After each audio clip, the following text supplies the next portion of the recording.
Hello world! Welcome to Code or Not to Code. I'm Mele Eva. I'm really happy to be here today. And as always, I'm here with Stefan. How are you doing, Stefan?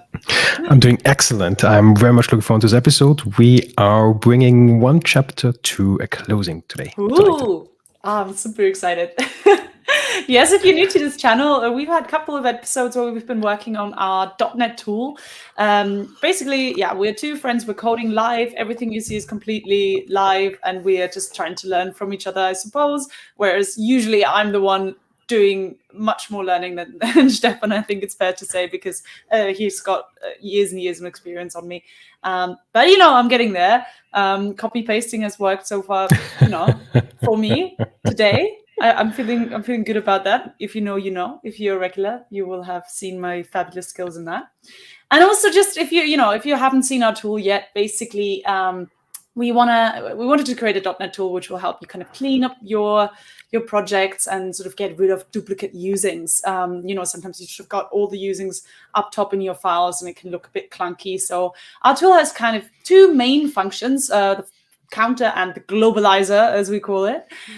With the counter will go through your project, through each file, and basically give you a list of usings as well as, a number of how many times you've used it. So like, imagine if you've been using system for like 20 times, you might want to globalize it. So, put it as a global using into a global using file. And that's exactly what our globalizer will do for you. So you don't have to do it yourself.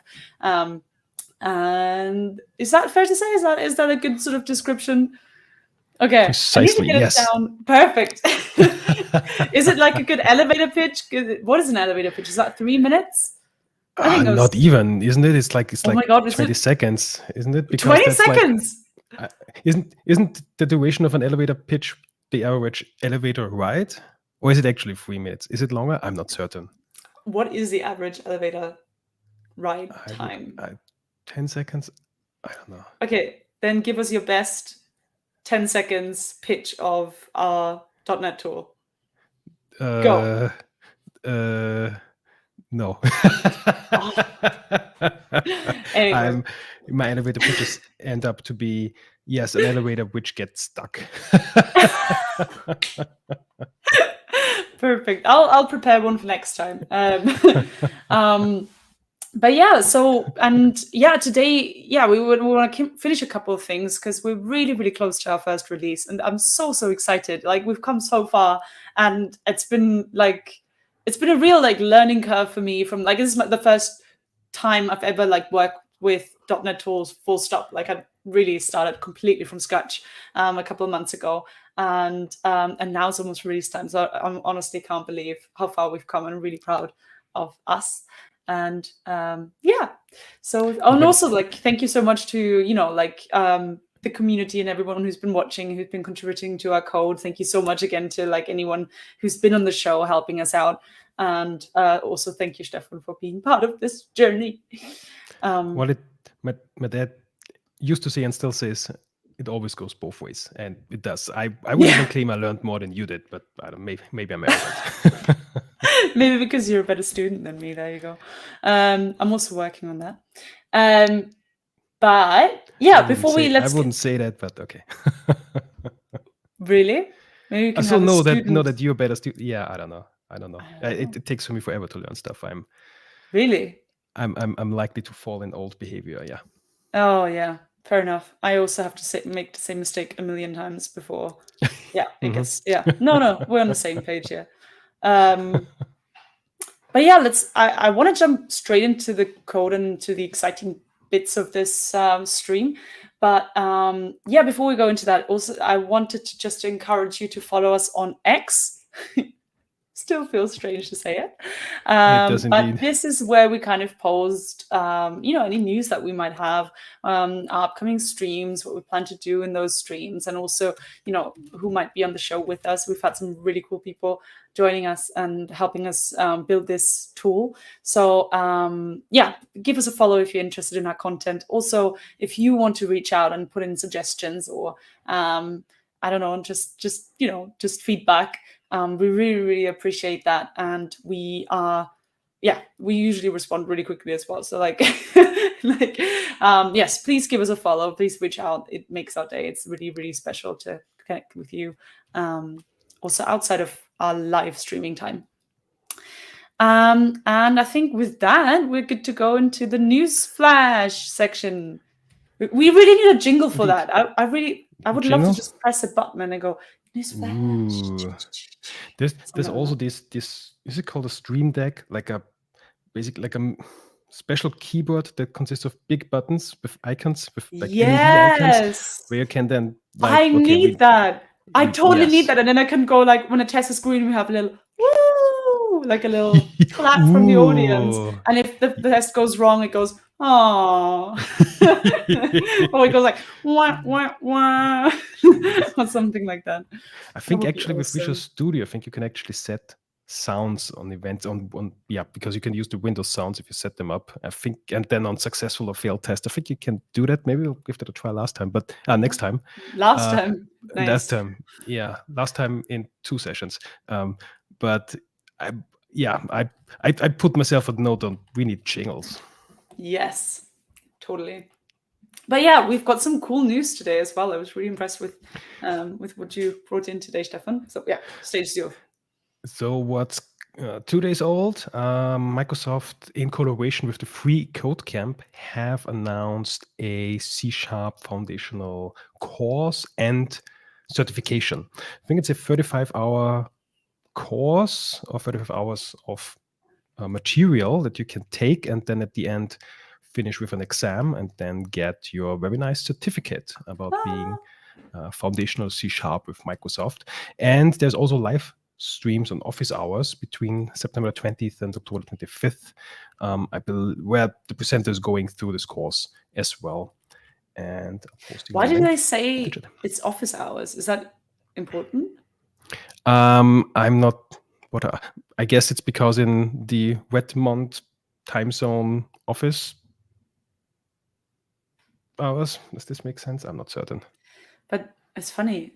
6 office hour styles. Oh, okay. Never mind. No, that's interesting. Can you just tell your bosses like, oh, I need some time to go to this course? Maybe. During my office hours. I don't know. I'm definitely gonna do the course though. Like this is like I love stuff like that. I'm I'm completely self-taught. So like this is exactly sort of my kind of thing. I'm totally going to do it. And I encourage everyone who's watching to do it as well, because you can always learn something new. I've seen like the C# basics videos like a million times, and still like I feel like I've got the basics down, but still like every time I see it, something new manifests. And yeah, so go and you never stop learning. Go and do it. And if you want to learn more about .NET, JetBrains has also announced the JetBrains.NET Days for 2023, which are happening on September the 26th, which it will be a day of .NET content. For example, recreating Wolfenstein 3D in F#, which I have no idea is working out. I'm very much looking forward to that one. Or there's also 2 Roslyn-related courses, automating observability with source generators, and also, if I find it, how to use source generators, which are based on Roslyn to have high-performance JSON serialization, and much, much, much more XUnit, better unit testing with XUnit. Nice. I think we can make both use of that, can't we? Yeah, totally. Absolutely. And the third one is what this event has been announced some time ago. It's an in-person event in Brno in Czechia. Now the schedule has been published, and well, I also have 2 sessions there, both about Roslyn, because which will be on the 9th, on the 11th of September and the 12th of September. Really? What a date! In Brno. What a date to have any event. Nice. But the 12th, this was nice. Okay. No, I'll tell you later. Okay, yeah, I think I get it. Okay. Well, this is going to be in person in Brno, if I pronounced that correctly. In person in I think Brno in English. I don't know. Brno? Okay. Yeah, I don't know. It's a nice place in Czechia. And yeah, date is easy to remember. So, but I think, and the videos are going to be online as well. Like if you're not, I believe so. if I you can't believe go, that they yeah, published the videos afterwards. Yeah. perfect, amazing, cool. Are we Is ready it? to? I guess To it's time to code. code. Or not to code? It is time to code. It is time to code.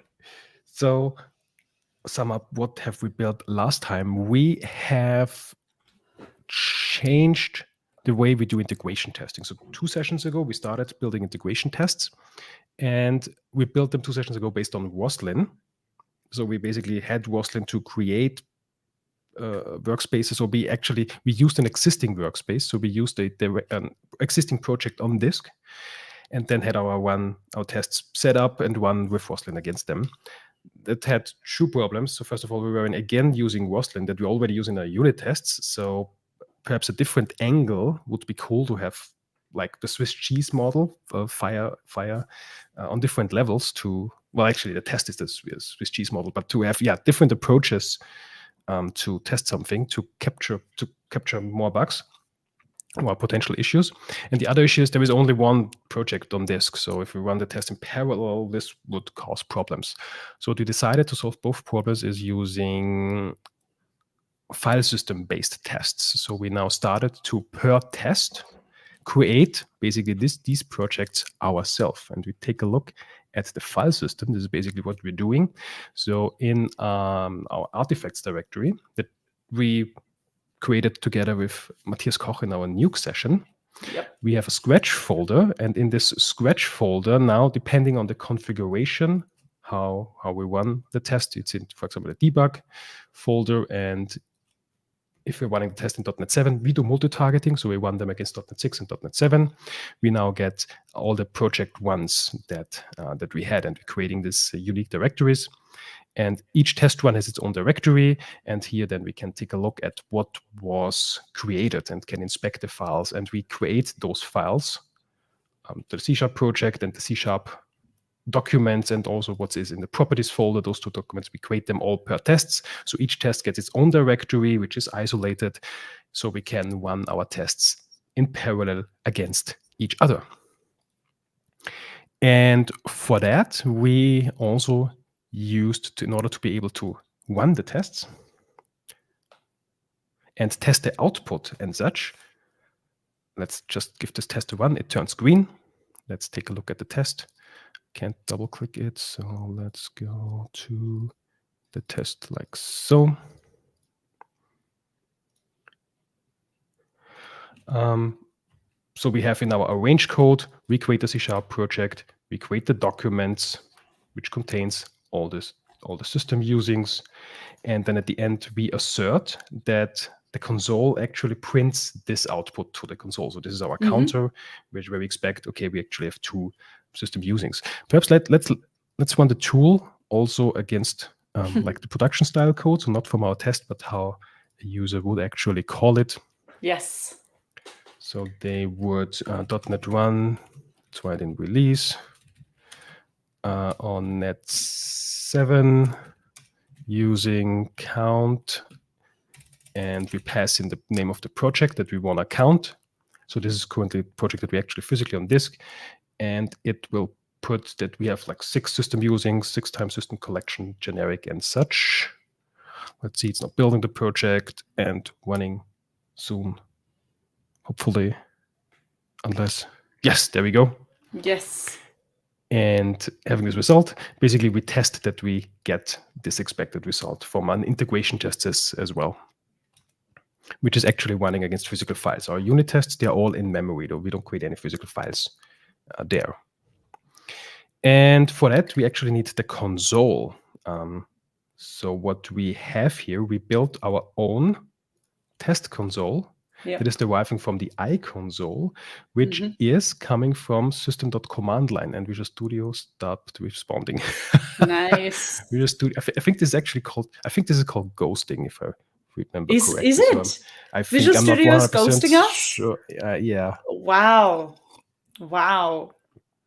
That is rude. rude. It has crashed.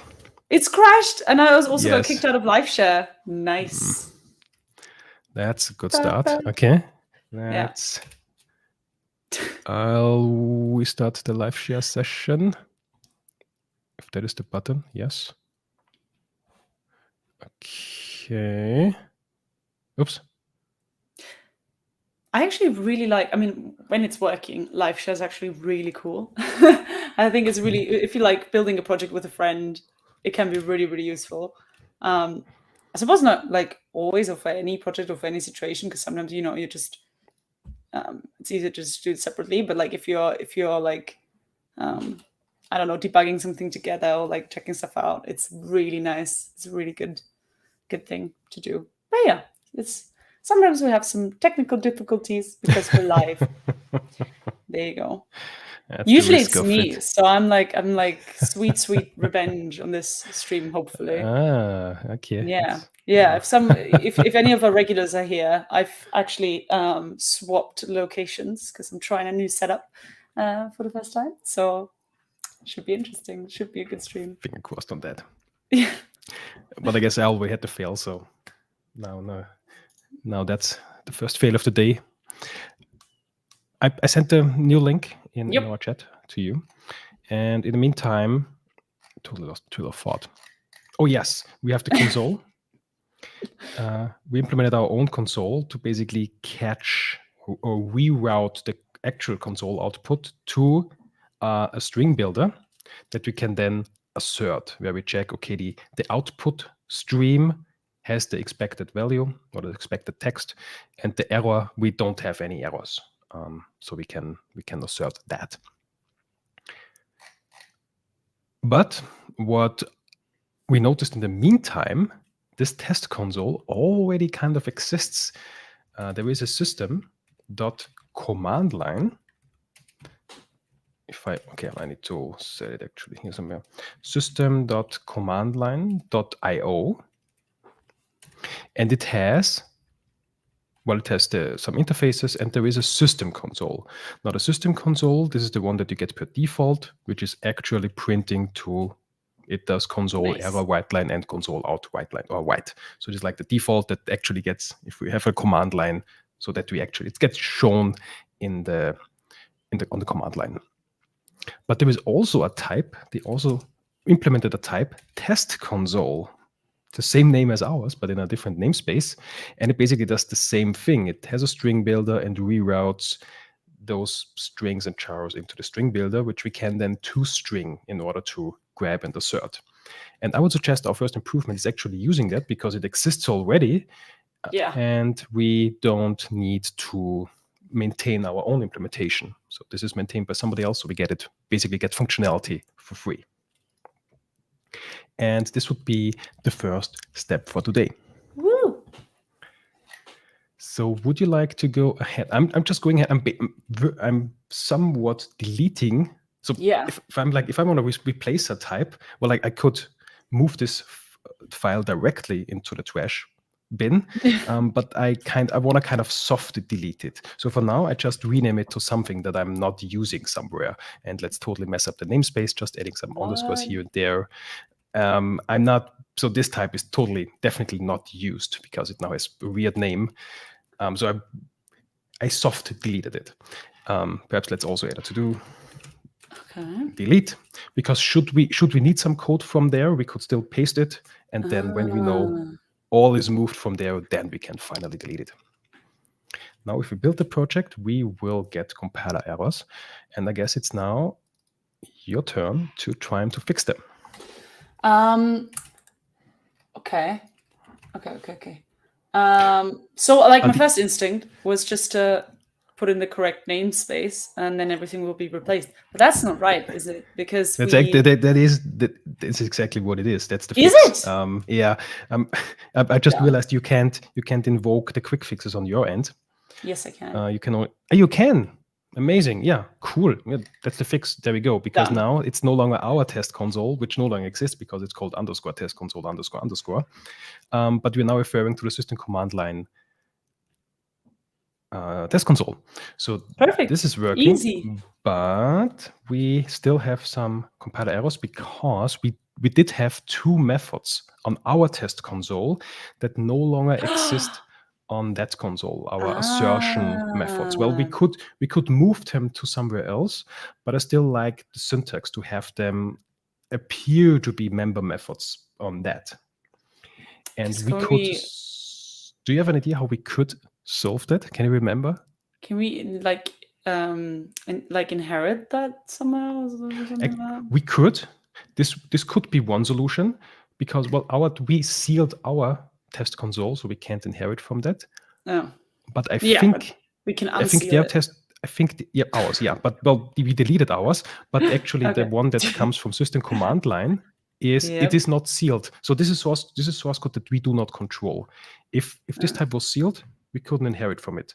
But it is not sealed, so we actually could inherit. We could inherit the type and add those methods.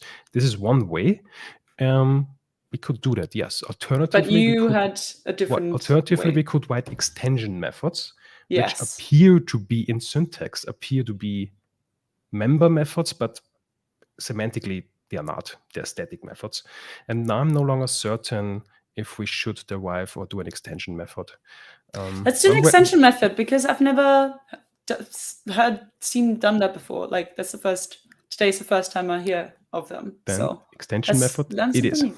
Yes. So I guess how to show the feature. Let's start at SharpLab, because that's always what I do to explore new C# functionalities. Let's say we have our class, and let's say we also have a static class. I call it extension methods. And public static, let's have a method there. I call it method. Now, what if we have an instance of this C class, and C class, let's say it has a public void instance method. We can invoke on C, we can invoke this instance method. Oops, instance, there it is. So we now call into this instance method of the C. Actually, let's do this a little bit different so it becomes more apparent what we are doing here. So we create a new instance of C and invoke the instance method. We could now have basically a parameter. Why did you call it instance? An instance, an instance method. So because that's what it is. And this is actually a static method. And instance method. And with static methods, we could pass in this, because we could pass in C as a parameter, and let's say call the instance method on that. Not sure if this makes perfect sense, but just to showcase. But in order to invoke that, that's a static method. So this doesn't exist on the instance. We cannot write the C dot static member. It doesn't exist. How we would write it is actually the extension having the static type, calling the static method, and passing in the instance. But with extension methods, we could make it appear to be an instance method, but it's not. And this is done via the this keyword. So on the first parameter, if we have a parameter list, we could have multiple parameters. Let's also add an integer, integer e, that we basically pass down into this method. And this method eventually does a console.writeLine to have a bit of a flow. So we call into the static method and pass this I to the instance method of this instance to call in here. Wow. And we could make it appear as if it was an instance method on the static class C. If we add on the first parameter, this can only be on the first parameter, a this keyword. So what we now can do is have C dot static method. It appears to be, and also pass a number. Let's pass 42. So the invocation for syntactically, it appears to be an instance method, but it's not. Static method does not exist on this instance. Let's seal it. So this is not inherited. It is the class C. It doesn't have this static method. It lives here. But where this keyword, it's an extension method. And what the compiler now does is actually, it's invoking it statically, because this is what it is. It doesn't exist there is no instance method. So the compiler basically does what we did manually before, invokes it, and then just calling this parameter as the first argument. And this is why the this has to be the first argument, where then it's basically moved basically here. And so it's syntactic sugar, but semantically you cannot extend something that doesn't exist. Well, currently there may be, with C#13, there may be new ways of extending existing types going on, but this is currently still in design phase. For now, we can only have static methods. It doesn't work with properties currently. In the future, it may. So we can only have static methods basically appear to be instance methods via static, via extension methods. Do you use this a lot? Do you do that a lot? Or do you mostly like inherit it or like... I do this... Well, if it is a type that I own or that is part of our code base that we control, then make it an instance method, because why have it as an extension method? But if it's a type that I don't own and I still want to have it syntactically to appear as an instance method, which is now exactly our case. The new test class we don't own. It's not our code. We could extend it. We could derive from it, but then we have an additional type. So the extension method in this case makes sense to use it on types that we don't own, or to use it on enums, because, and this is what we actually do in our code base, if we have an enum, we have one enum, we have the target framework enum. And this target framework has various target frameworks. And if we want to turn that into a specific string, we cannot add methods to an enum. But what we could do is having extension methods on this enum. It is a static class, a static method, where the this of this enum, and now we could, we basically have the switch, and now get this TFM representations of those enum, and calling it, we just go to any invocation, it appears to be an instance method, but we can't have an instance method on an enum. So this is when I use it. When we cannot add a method, if we don't own the type, or if it's an enum, then I like to use extension methods, because then syntactically it looks quite nice. Yeah. And it's, I guess, a lot less code than inheriting from somewhere, right? Well, not necessarily, because we could, in this example, we could have, if this type is not sealed, we could have our own class, class D, which inherits from C, and and then have our, well, it can't be an extension method, then basically do it like so.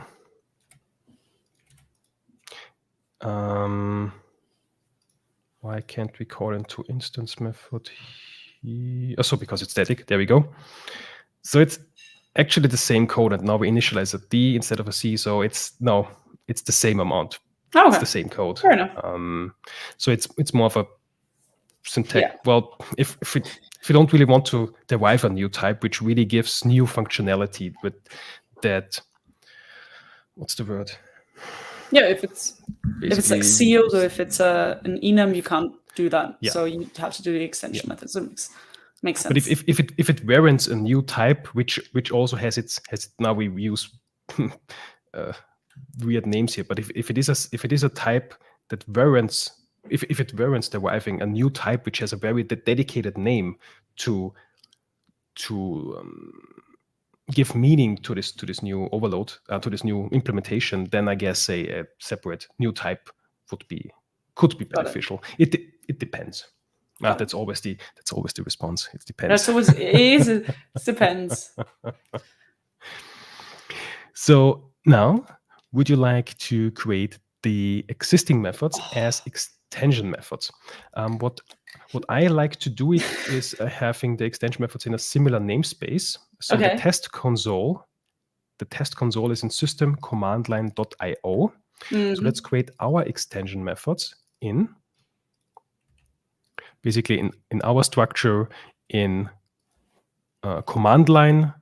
Then let's create a new folder here. Let's call it IO. And now we would need to create a new file. Can you create files from your end, or do I need to create the file? Can you create the file, please? Yeah.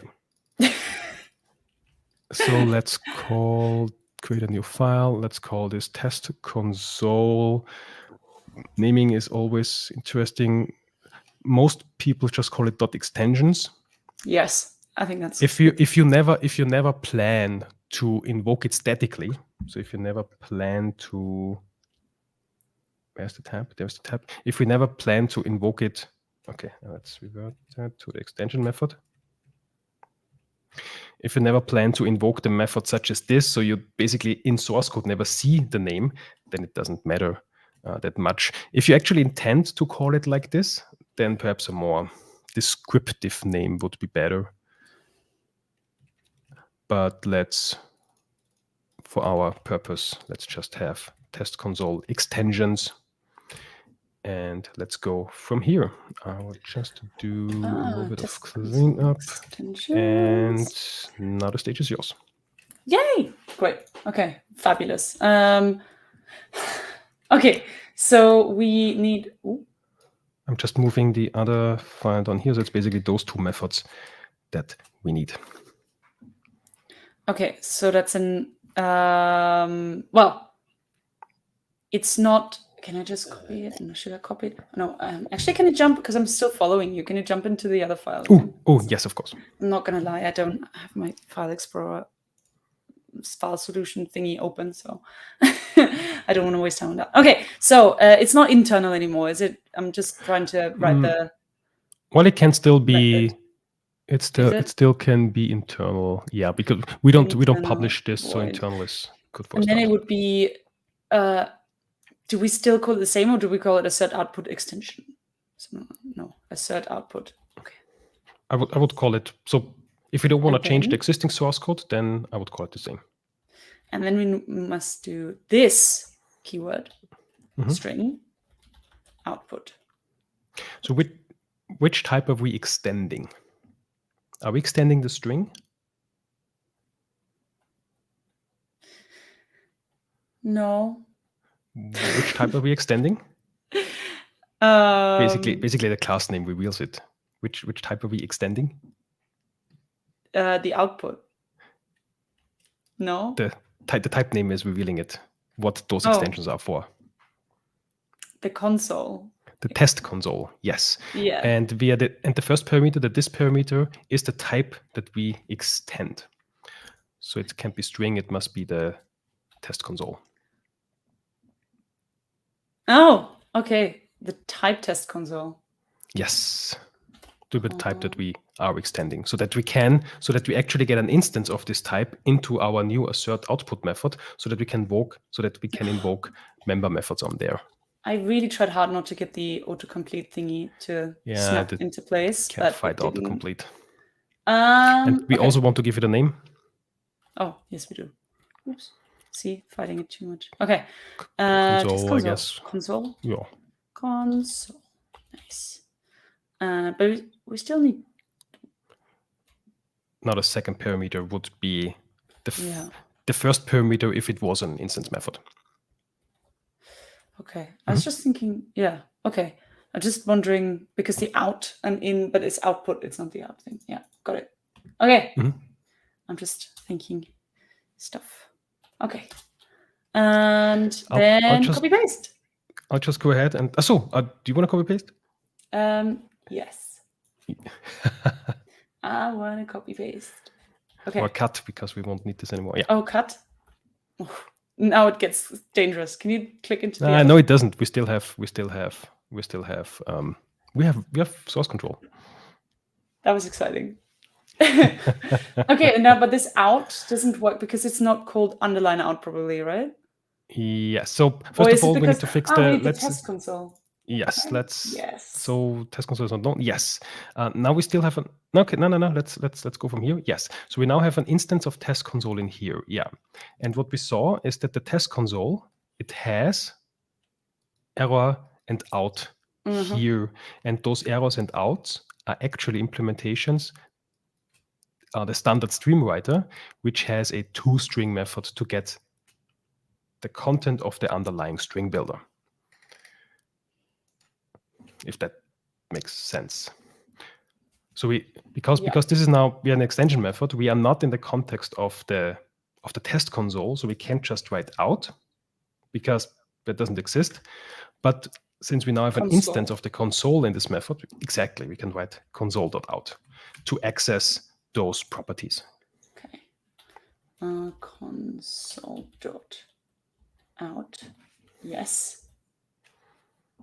And yeah, what we do now, because this out, what we saw, this out is just an interface, iStreamWriter, and this iStreamWriter has only the write method. Okay. But what we do see is that the implementation has the toString overloaded. So we can use the toString in order to grab the underlying string, the content of the underlying string builder. Got it. Super. Perfect. Out dot to string.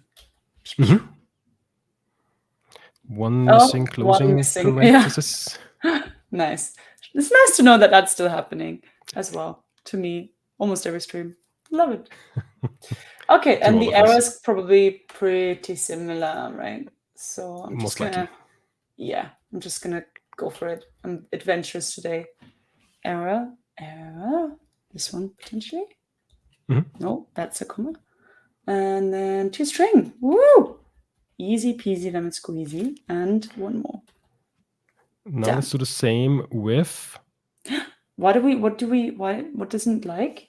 Well, let's come to the errors and warnings afterwards. Okay. Let's first convert the code.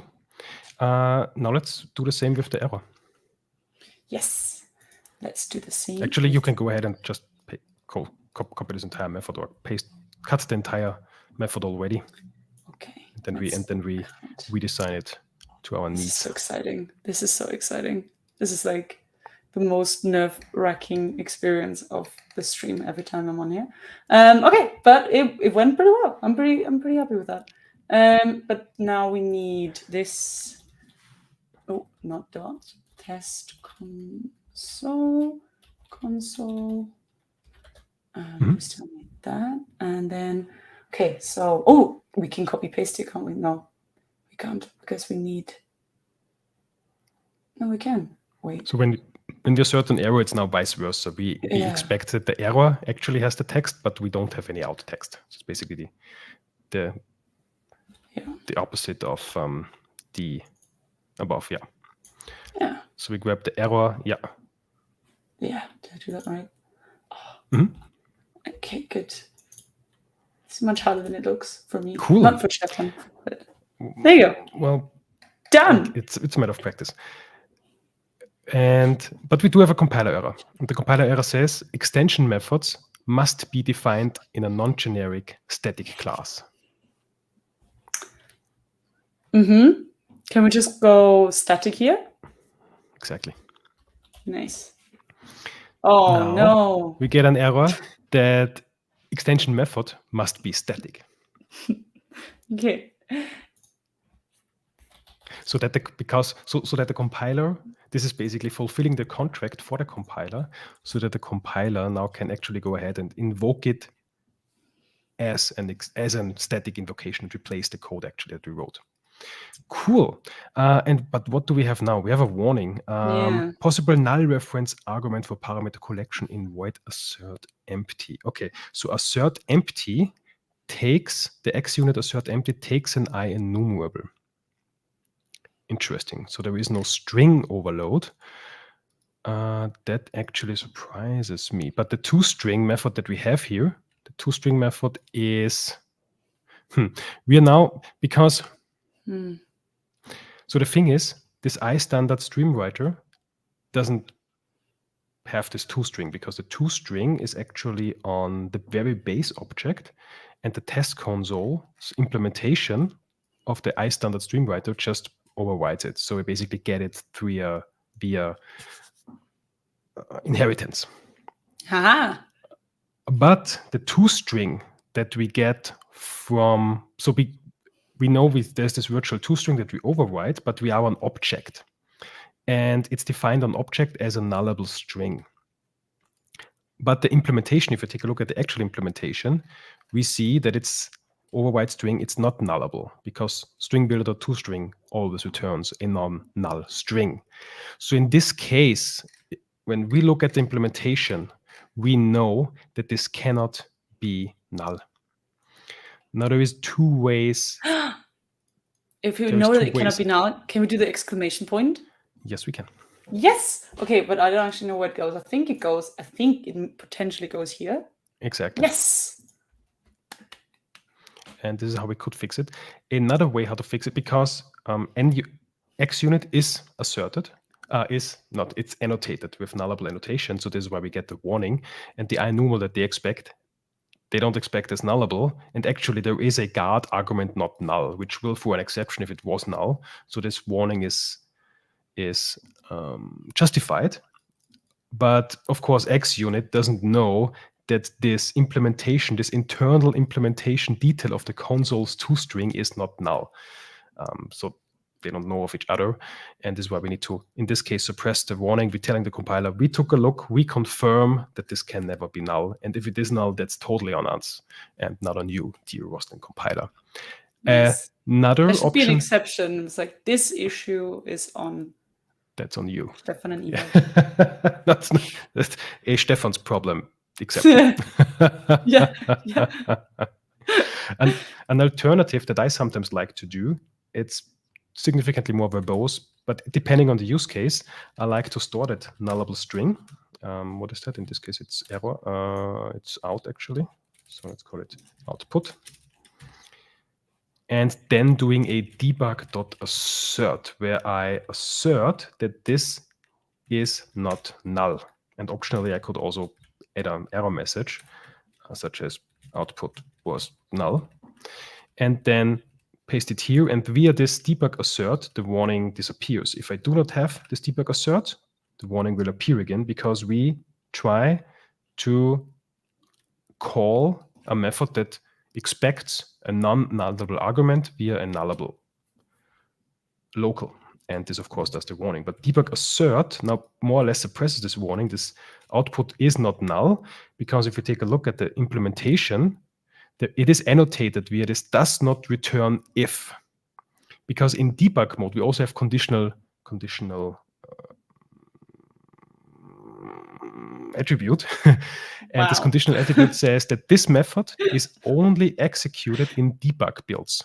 So if we were switching, I'm not sure how to actually do this in the full screen mode. If I go back to the regular view, if we switch from debug to release configuration, then this method is actually not invoked.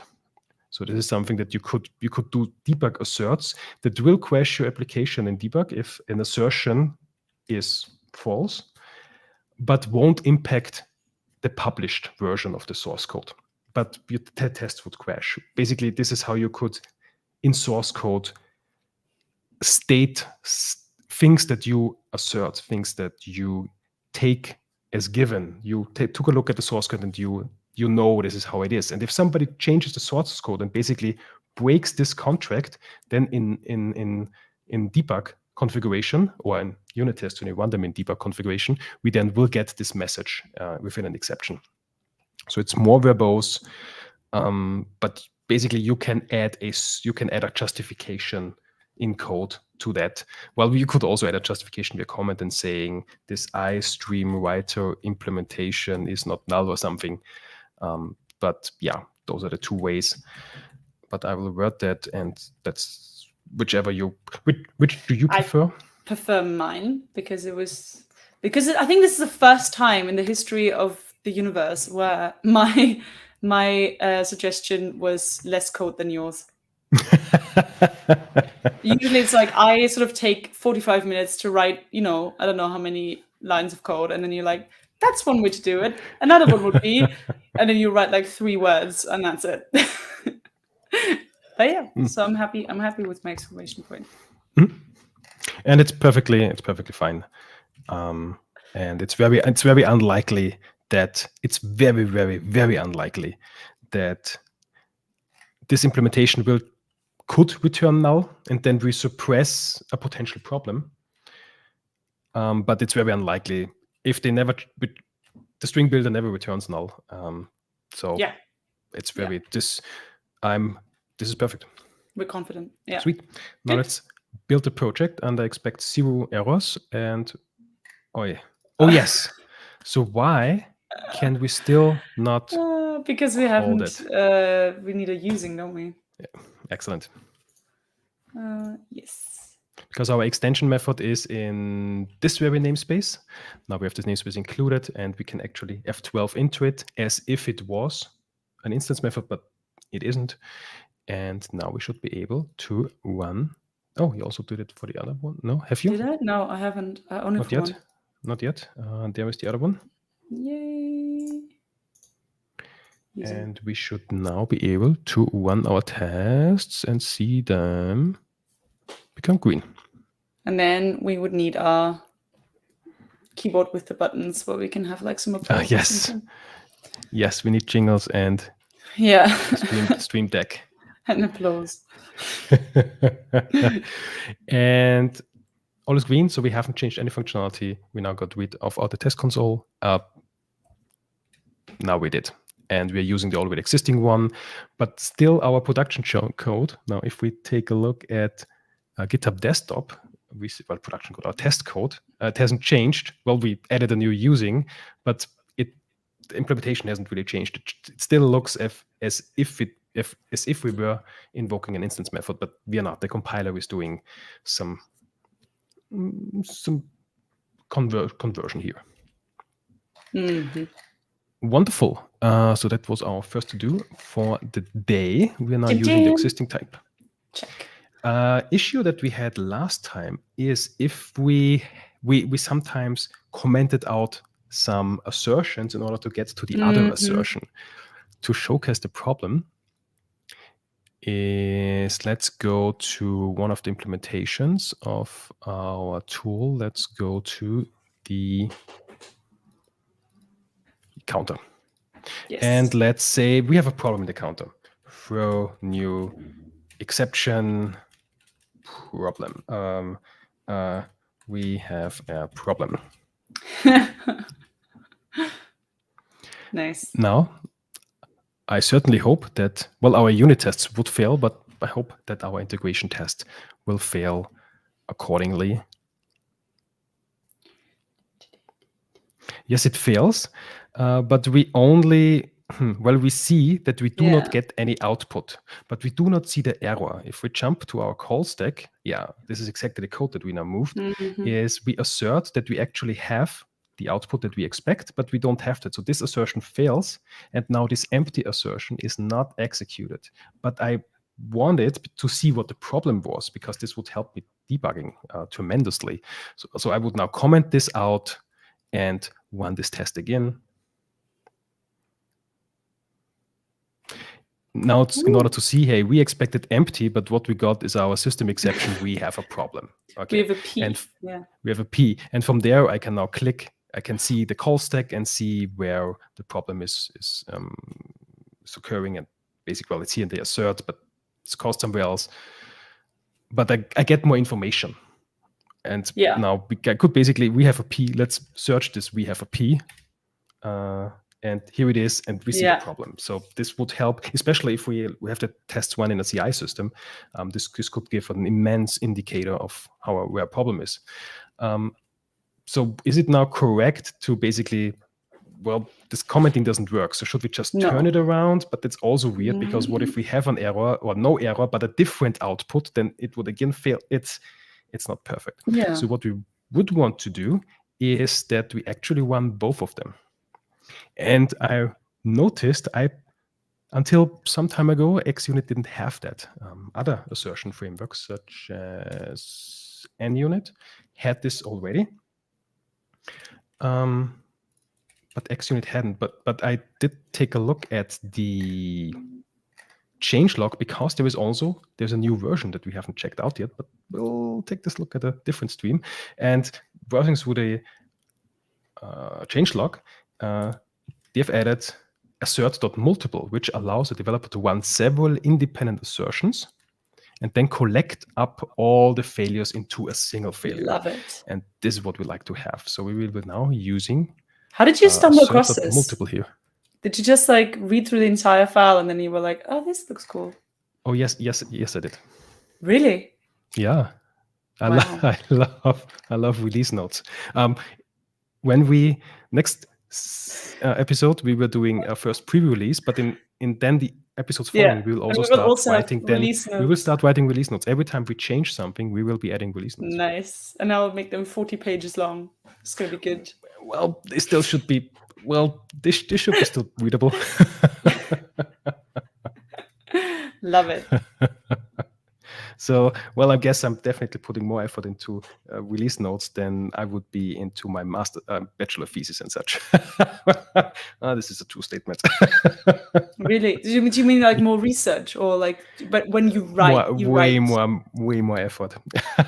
I care Okay. about release notes more. So than, like your release notes are longer than your bachelor's thesis, or like? yes, Really? yes, because I never wrote that bachelor thesis. Yes, You didn't. but that's a different story. Yeah, I just outed Oh myself. man. Yeah. Fair enough. Fair enough. I rather wrote code. Yeah. Fair enough. Anyway, let's put this into an assert.multiple and just briefly highlight the interface. So this now takes some params of actions. So we can add multiple actions that we can form as lambdas into this multiple method. That then internally we see it builds a list, it runs all the checks, captures all the exceptions, and if we have 0 exception, all is good. If we have 1 exception, throw that exception, and if we have multiple, then throw this multiple exception thing. So yeah, let's wrap those two assertions into the yeah, okay, so there's params of. Do I have to write params? No, params is only allowed on the declaration side. You can't specify this on the call side. Okay. And this is implicitly the compiler understands to if you pass in multiple arguments there or any number of arguments from 0 to multiple, then it will turn it into an array behind the scenes. Let's see what I know about lambdas. I know this is the wrong one. Yes.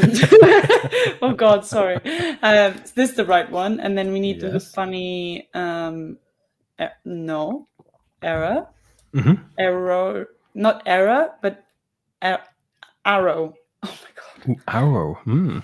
It's hard, isn't it? Spell this one. Error, and arrow. Pronounce. And then I can just copy paste, right? Can I just copy paste from there?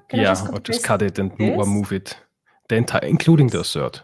Including the assert, even though we have assert right here as well. Yes, because those, if we go into the multiple, those are just actions. They don't have any context. So we need the entire, because we can't just write equal.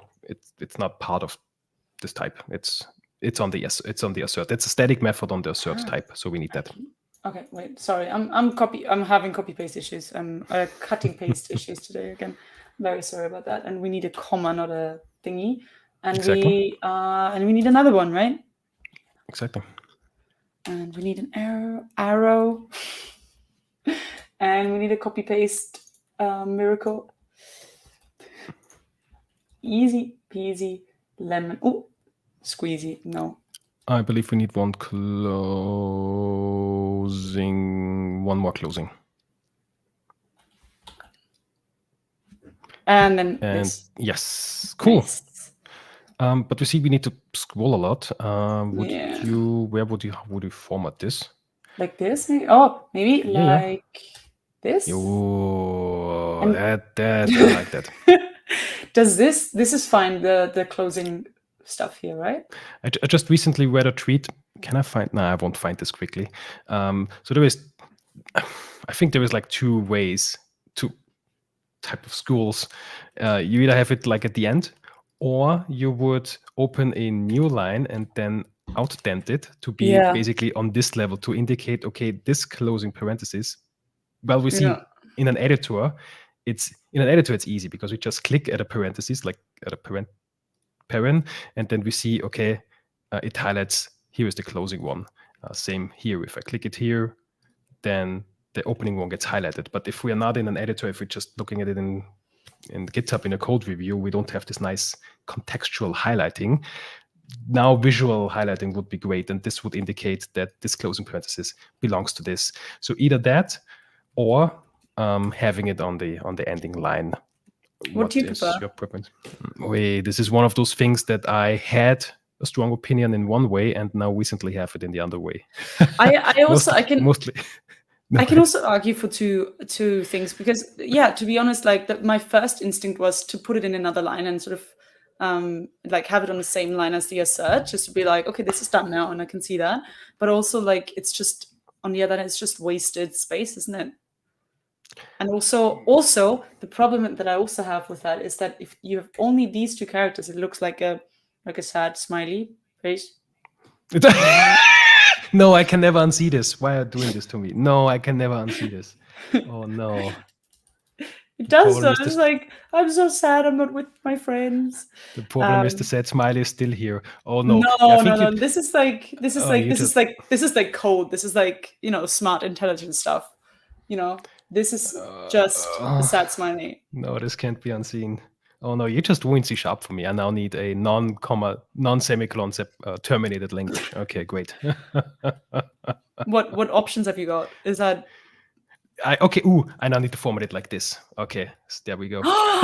perfect? Okay. No, this is I love very it. bad. No, this is terrible. This is not good. This is not good. I hope. Oh yeah, I hope nobody makes a screenshot of this. Yeah. Is that a big no-go? Is it a big like? This is weird. There This is is- just this ending semicolon. I don't know. I've never seen that. Yeah, but don't be afraid of change. Maybe we've just introduced the new exciting coding style. Well, we live on air. could also do like could go crazy and do stuff like this. Okay. Wow. Still Okay, valid now C#. that is silly. Yeah. This has gone too far. So Let's just have it in well, one line, and I like guess in the same line. my aversion is I rarely see it like this, so that's weird. But I do this both ways, either that, having it in an extra line or in the same line. Those I see this in code, so it's like a pattern. Like it's easy on the eye.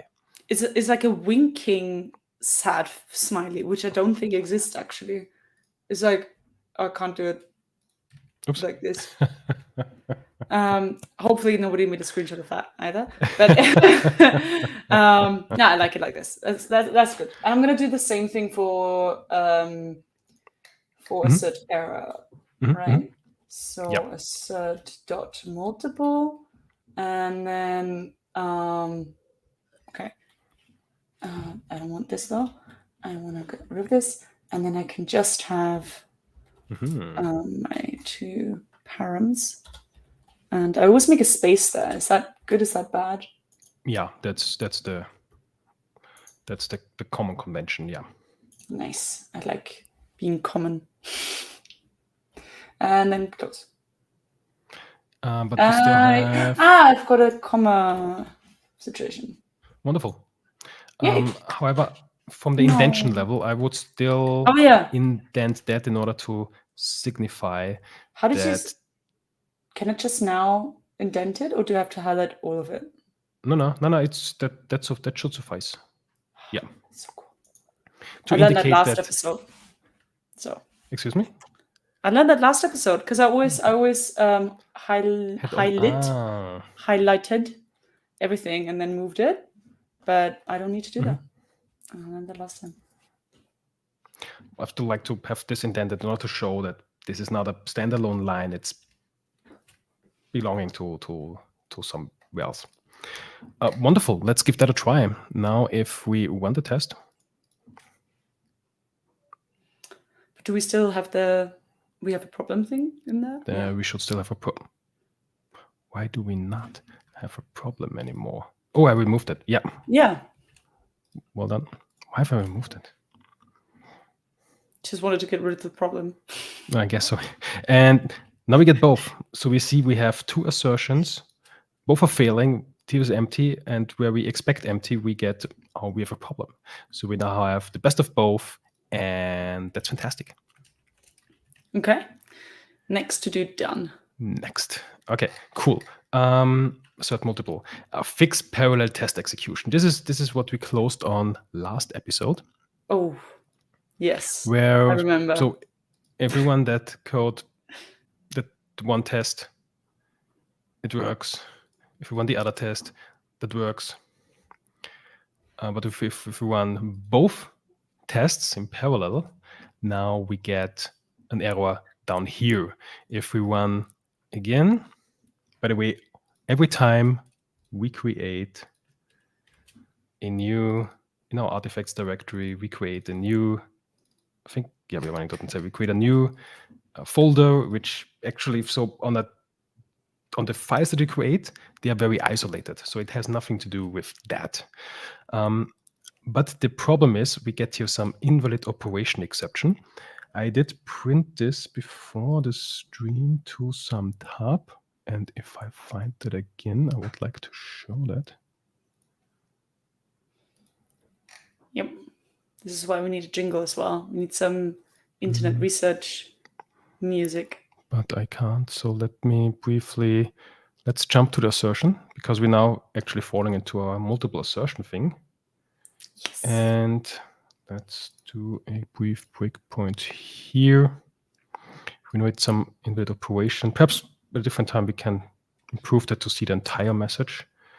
But for now, is it in error? Oh no, I'm running a single test. Of course, this won't happen on a single test. We need to debug, run both tests in parallel. And S2023 has joined late to the party, but welcome. Yeah, the party starts when you get here, so we're fine. Excellent. Thanks for joining. So there's our error. And copy this. So Eggplant in trading, you've missed some very good cut paste action from yours truly. It was pretty exciting, if I may say so myself.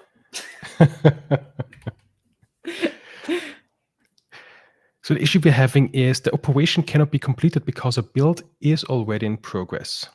Now let's have a look at this call stack. We see this is some build shared methods that we do not control.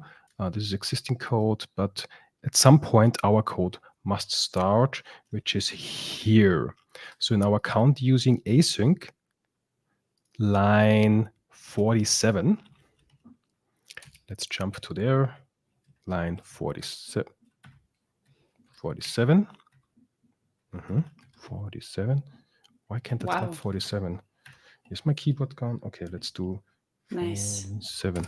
So it appears that this open project async, because we actually do have this twice. We have it for our globalizer. We open a project, but also in our counter. And this is now causing a problem because a build is already in progress. It seems when we load the project, it also does a build in order to resolve symbols and such to get all the documents and all the semantics, the syntax and the semantics of our project, right? But we can't do this in parallel. So our workspace that we have here doesn't allow multiple projects to be opened simultaneously. That means that our MS Build workspace is a limited resource. And now we must control access to this resource. And how this is typically done is via the lock keyword. Have you used the lock keyword before? I have not used the lock keyword. Sounds exciting though.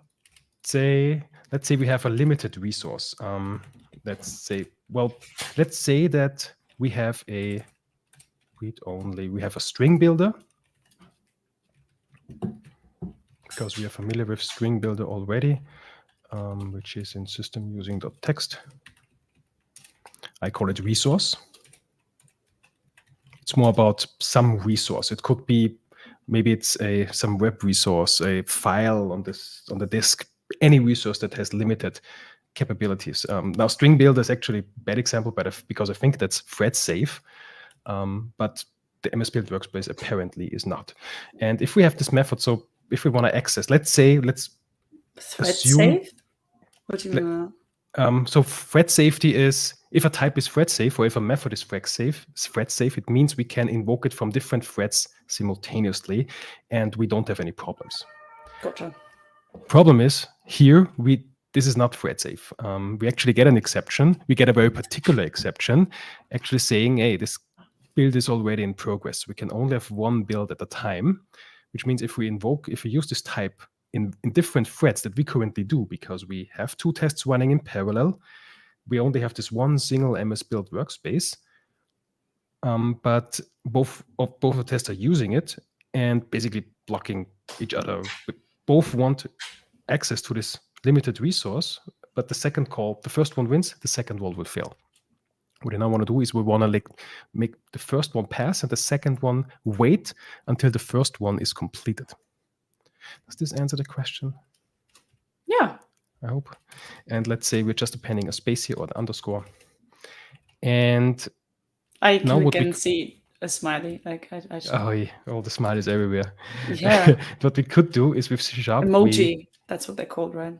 Like Yes, this is how you know I'm a millennial, right? So because we used to type those kinds of things back before the emoji era started. I do empty string now. Okay. And what we could do is within the lock, basically lock this resource. And now if we were to invoke this M method from different threads concurrently, the first one who passes sees, okay, this lock is currently not taken and will enter the lock. And then at the end of this method, we'll release the lock again. And we see what the compiler creates is actually, it invokes into the method monitor.enter method, which basically, if this lock is taken, will block here until the thread which currently owns the resource will exit this monitor. And when they exit it, then the resource is available again, and then the other thread which was currently blocked will then continue running. We'll take the lock, and again, until exited, we'll block it for other invokers. But the thing is, we must be very careful of which type we lock in. Because that's very instance based. If this was where we have a read-only field here, so this would work. If this, what we shouldn't really do is, for example, because we could lock on anything. This is just an object. We could lock on this, for example, now on this instance of the class. But if we have multiple locks in multiple methods, we could end up in what's it called? In deadlocks, because some consumer of this class, if somebody else has an instance of this class, because somebody has an instance, they could also lock. Now, basically just showcase somebody else using this resource and also locking on that. So we have locking code here and basically within the class, but also outside of the class. And this is how we could easily lose control over the lock and easily end up in deadlocks, where a deadlock appears if 2 resources basically wait on each other to release the resource, but they're waiting on each other, nobody completes it, then that's a deadlock. So if we had a deadlock in our tests, would the test then run forever or would it crash? Yes. Eventually it would run forever. Eventually there is some timeout in the test, so it will say test timed out. But in production code, if you don't have any timeouts, you would run until you kill the process. This is why deadlocks are rather scary. Yes. So it must be, so when we lock on something, it must be something that we have full control over. So the instance that somebody else could instantiate is bad. Also, like we could get the current type. That's also bad, because somebody else could say type T is type of, this is C type, and now they have the same type. No, is it a different instance? I'm not actually sure if this could cause a problem. I'm not certain, or if this may have been a bad example, but it should be something that we control. What you see oftentimes that people generate, if you have multiple resources in place, let's say we have resource 1 and resource 2, doesn't matter that it's a string builder here, it could be anything, and resource 3, if we have like multiple things, but basically we want to synchronize control of all of these, then what you will see most of the times is that you have a private read-only object, which is just the very base type of every C# of every .NET application. Everything inherits from object. then we can, sometimes it's called sync root, as a synchronization root. We have a new instance here, and then use this sync root as a lock mechanisms, and then have this in potentially multiple places. And this, so it shouldn't be nullable, of course. We should never pass null. This would throw. And we have method 1, method 2, and this is what you see most of the times, to have like a dedicated object here, dedicated instance that we control. This must be private. Nobody else see this. We have this under control. And what we can now do is basically apply this to our solution. Yeah. But So where do we basically, lock? but what I would suggest, let's not use the lock keyword, but let's What? use actually What? use actually this, Okay. because from that we will transfer to a different type, because we will have a problem with this code in our code. Got it. And then it's easy to transfer to the solution that works better for us. Fair So enough. basically, let's I was within scared a there for a try, little while. before the resource that we want, let's do a monitor enter, where we pass in this object. Let's not focus on this lock taken.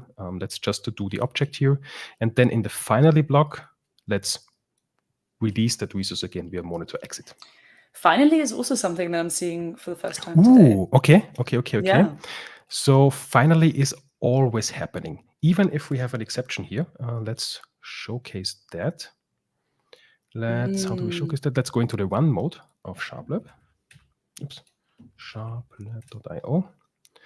If we have a try, I have some try method, and this something throws. Exception. And we could have a catch,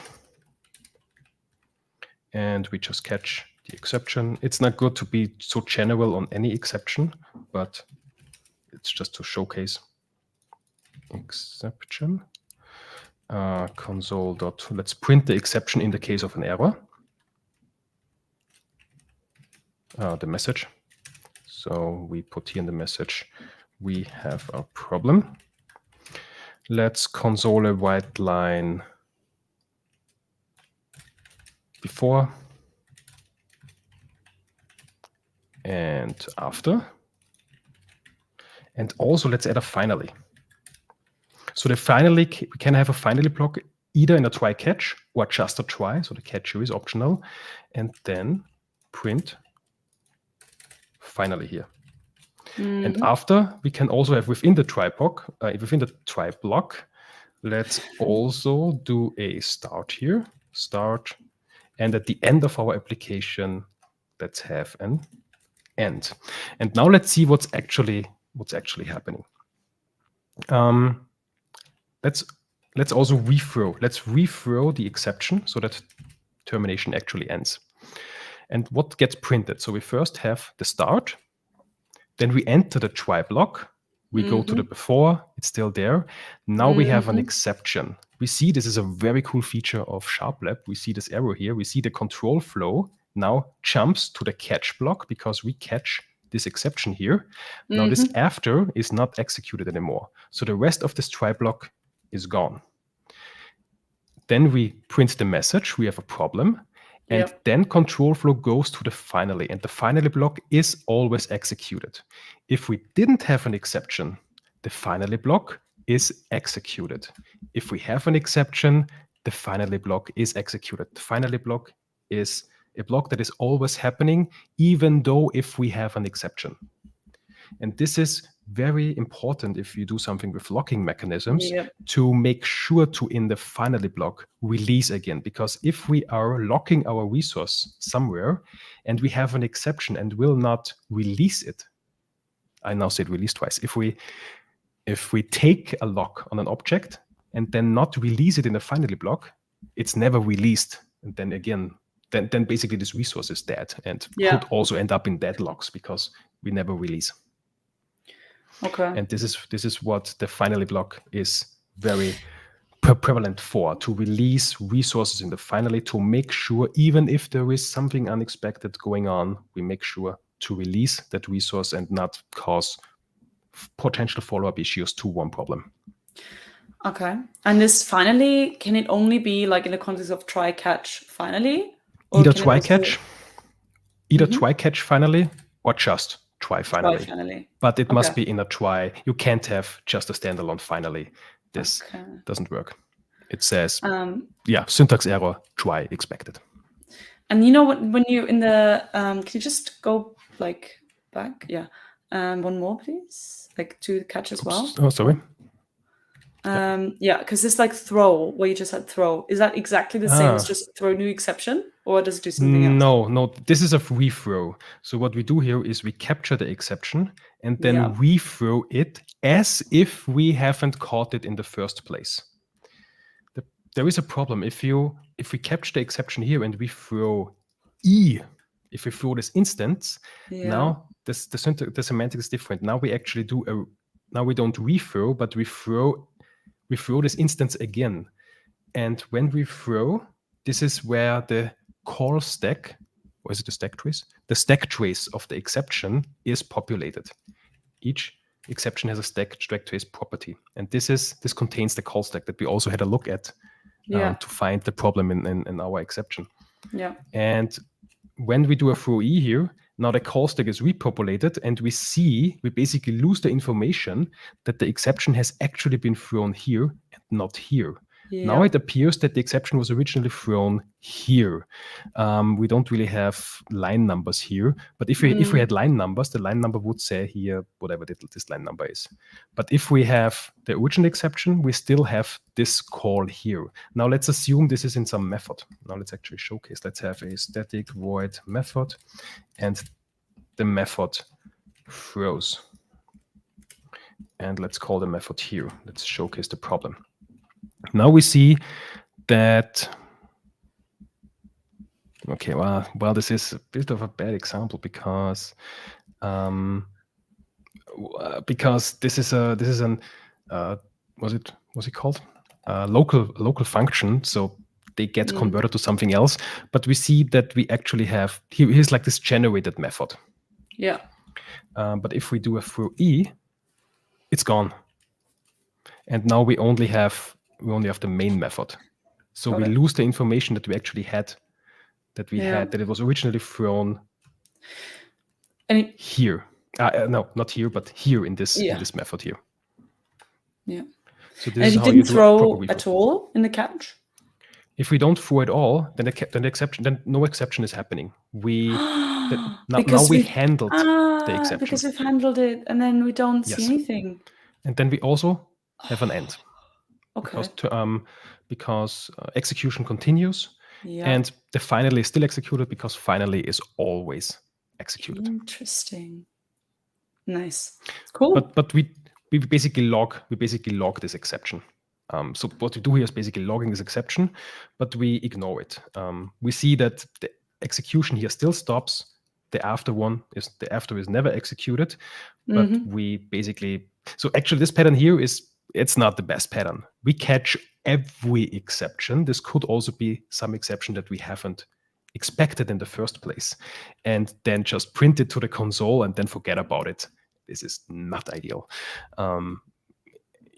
If it's like a minor exception, so what you should do is catch specific exceptions. Let's say we have an IO exception, which could happen. Maybe we do some file access thing. I hope this is here in the namespace. Yes. Let's say we do something with files, and it could be that the file already exists or something, and maybe we kind of expect this. And we know if we have an IO exception, then that's not critical to our application. Our application may continue, we may recover from this by doing something in the catch. So we now explicitly catch this IO exception, so we know what's happening. We know that the file already exists, so we can maybe present the user with a message, hey, this file already exists, choose something else, or are you really sure that you want to overwrite this file, and then go into code that overwrites the file, and then not causing this exception anymore. But being very general on catching all the exceptions, we could have something else going on other than ISO exception that we do not expect, and then we may we may lose that information.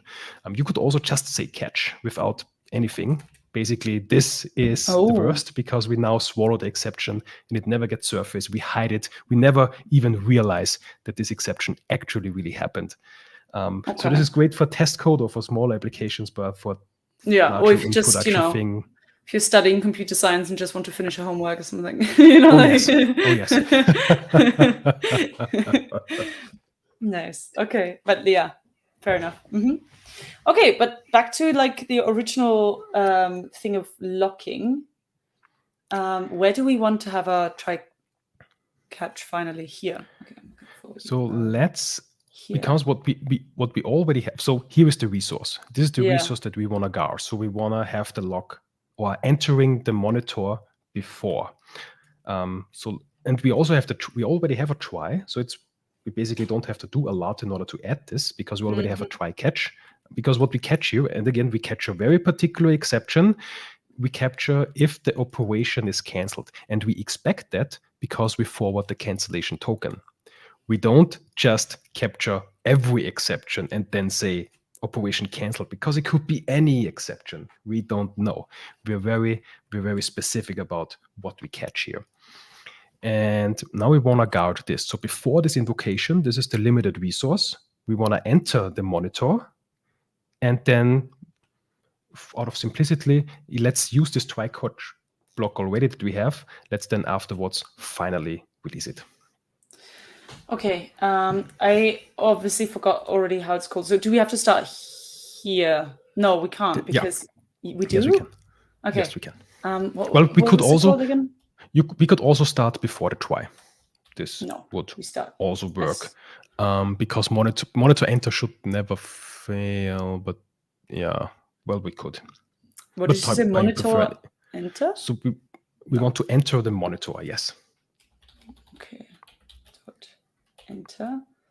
And now we need to pass a reference. We could use this workspace. But what we have here, we obviously do not control this workspace. We get this workspace passed in to our method. So somebody else, so this would work, but somebody else is owning this workspace. Now, if somebody else is also locking on this workspace, now it could get problems because in our code, we do not expect that there is another party locking on this. So let's create our own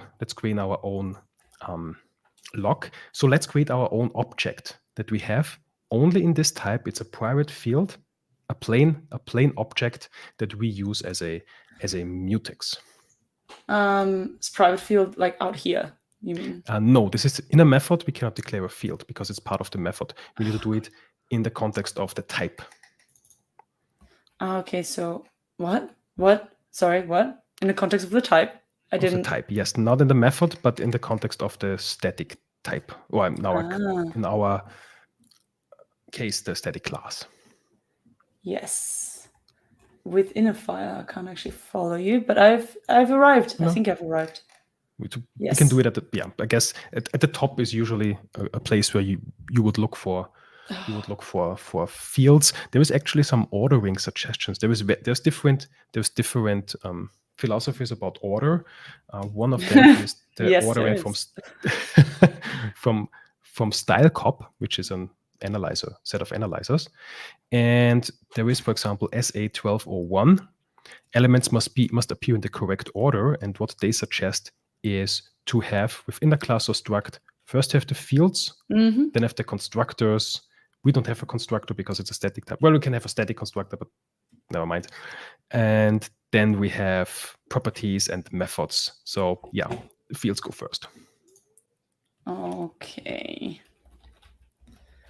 So let's do it. And what is the field called? Let's call it mutex. Okay. Mutex stands for mutual exclusion. We could also call it the sync root. You know what? Now let's give it a more specific name. What are we locking? We are locking the workspace or the MS build workspace. So let's call it MS build mutex or workspace mutex. How you prefer? Okay. So just no, I shouldn't start with the var, should I? What? I'm so confused. Sorry. It's Let's already like it's this time of the stream where I'm getting a little bit confused. So the default accessibility Yeah. within a Should type be. is private, but I Nice. still love to be explicit about it. So Okay. first comes the accessibility. Private. Then, since we are in a static type, it must be Nice. static as well because we can't have any instance members on a static type. Now comes the type. Since we don't really care about the type, we just need some instance, some reference of something. We basically use the very base reference there is in .NET, which is an object. Okay. Object. And now we give it a name. So I think for static fields, the Microsoft guidance is having S underscore as a prefix. Ooh. Capital S? Lowercase. Private fields are camel case, so they start with lowercase first. And then either MS Build, Mutex, or Workspace Mutex, what you prefer. Okay, MS Build, again, like camel case. I don't know, is this like that? No? I would have the MS lowercase in this case. Okay. Got it. MS Build, and then I've already forgot what we said. There you go. Mutex. Where Mutex. Mutex stands for mutual exclusion. Mutex. Like that? But now we get a warning because the non-nullable field must contain. So we declare this non-nullable, but we do not create an instance of it. So let's create an instance of object. Got it. New. Just new? Just new. Just new. Because we already specified object on the left-hand side, so the compiler, of course. I forgot the version, can infer it. It's the same as if we would word this. Yeah, got it. Cool. And now let's use this static mutex in our monitor that we enter. Yes. 1 second. Let me just get to where you are. I'm here. Line Hello. 48. Yes. I also don't have meter. I already accidentally. I have to. I don't have line. I don't have them currently. Show this afterwards. How you can enable this. Yeah. Thanks. Sure. All right. Yeah. Cool. And then right. How do we lock it without the lock keyword? Yep. With the monitor enter, but now let's not pass this workspace in that we don't control. Somebody else is controlling that, or owning, not control, but owning it. It's about ownership of an instance. But we own this new mutex object, so we have full control over that. Cool. And now let's make sure that we also exit it always, regardless of any exception happening. Finally. Exceptioning. No exceptioning.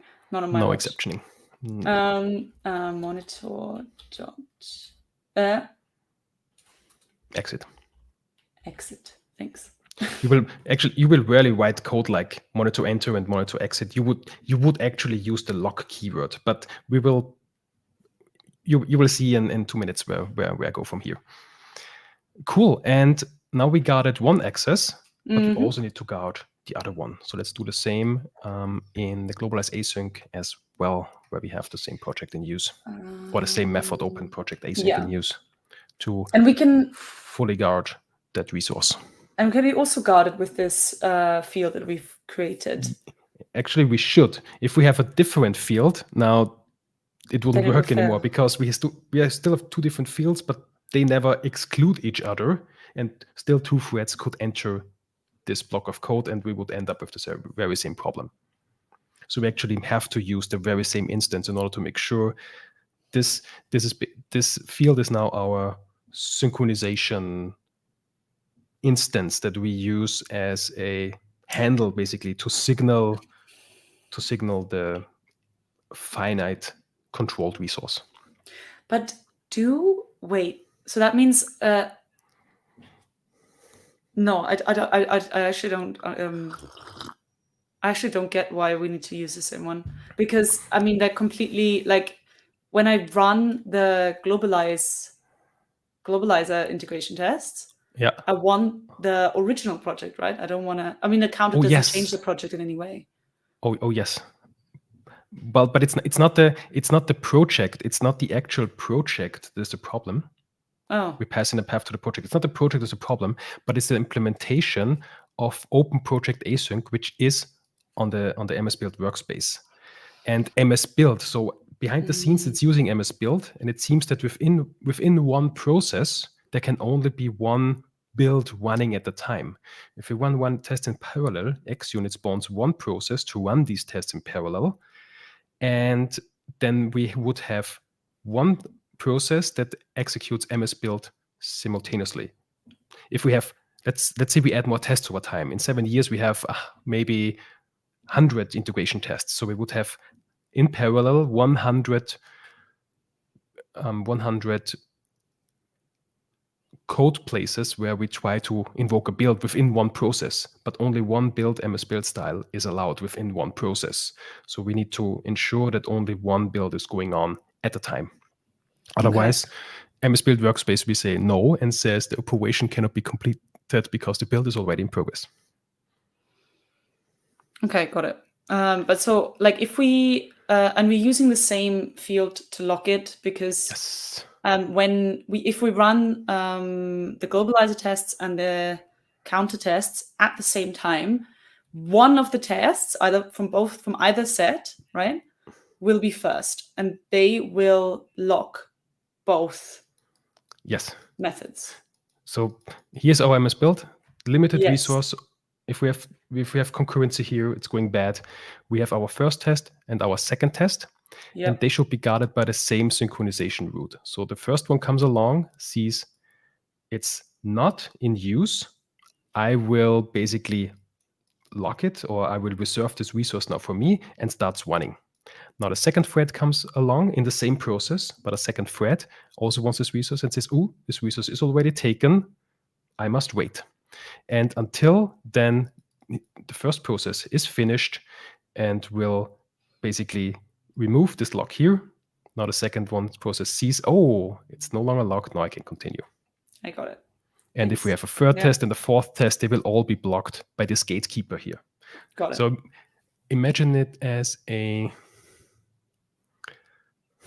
well, the most examples I found is a toilet. And if one enters the toilet and locks immediately, so nobody else can come in. And when they exit, they unlock it, so only one person usually is in one stall. Got it. Nice. Okay, so I can do some copy pasting. Everybody, Indeed. Yeah, get excited about that. So okay, we're here. I'm in the right place. I'm just looking in the stream. Yes.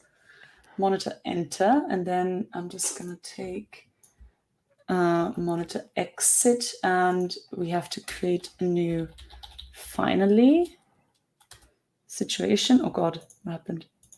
Sorry. Now I have like one empty line. I know you hate that. I removed it. And there we go. Wonderful. Let's run those tests now in parallel and see if our issue has been resolved. You know what? At one point in about 3 years' time, I'll copy paste on a live stream, and I won't even notice that I did it. I won't be able to do it and not acknowledge it. But today is not that day, and tomorrow also won't be that day. So yeah. Okay, we have some synchronization issues. Okay, I guess my advice to forget about the field was bad. So let's briefly. What do you mean forget about the field? Turn there. Do I still have that? I guess I don't. Sharplab. Not a field, but the log taken. I think this is actually crucial. So if we log, I guess we actually need this. So let me briefly take this. I'll copy this as well.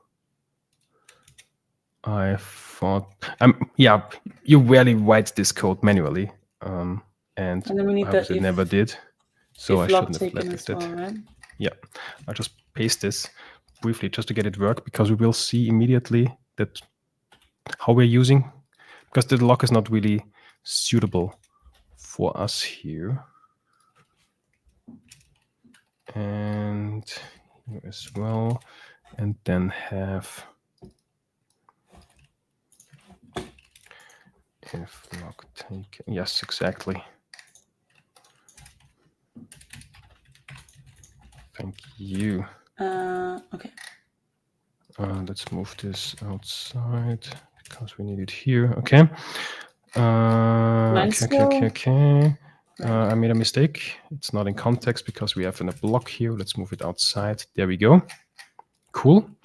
Now let's run this test again. Nice. Still a problem. Interesting. I did not expect it. That is potentially embarrassing.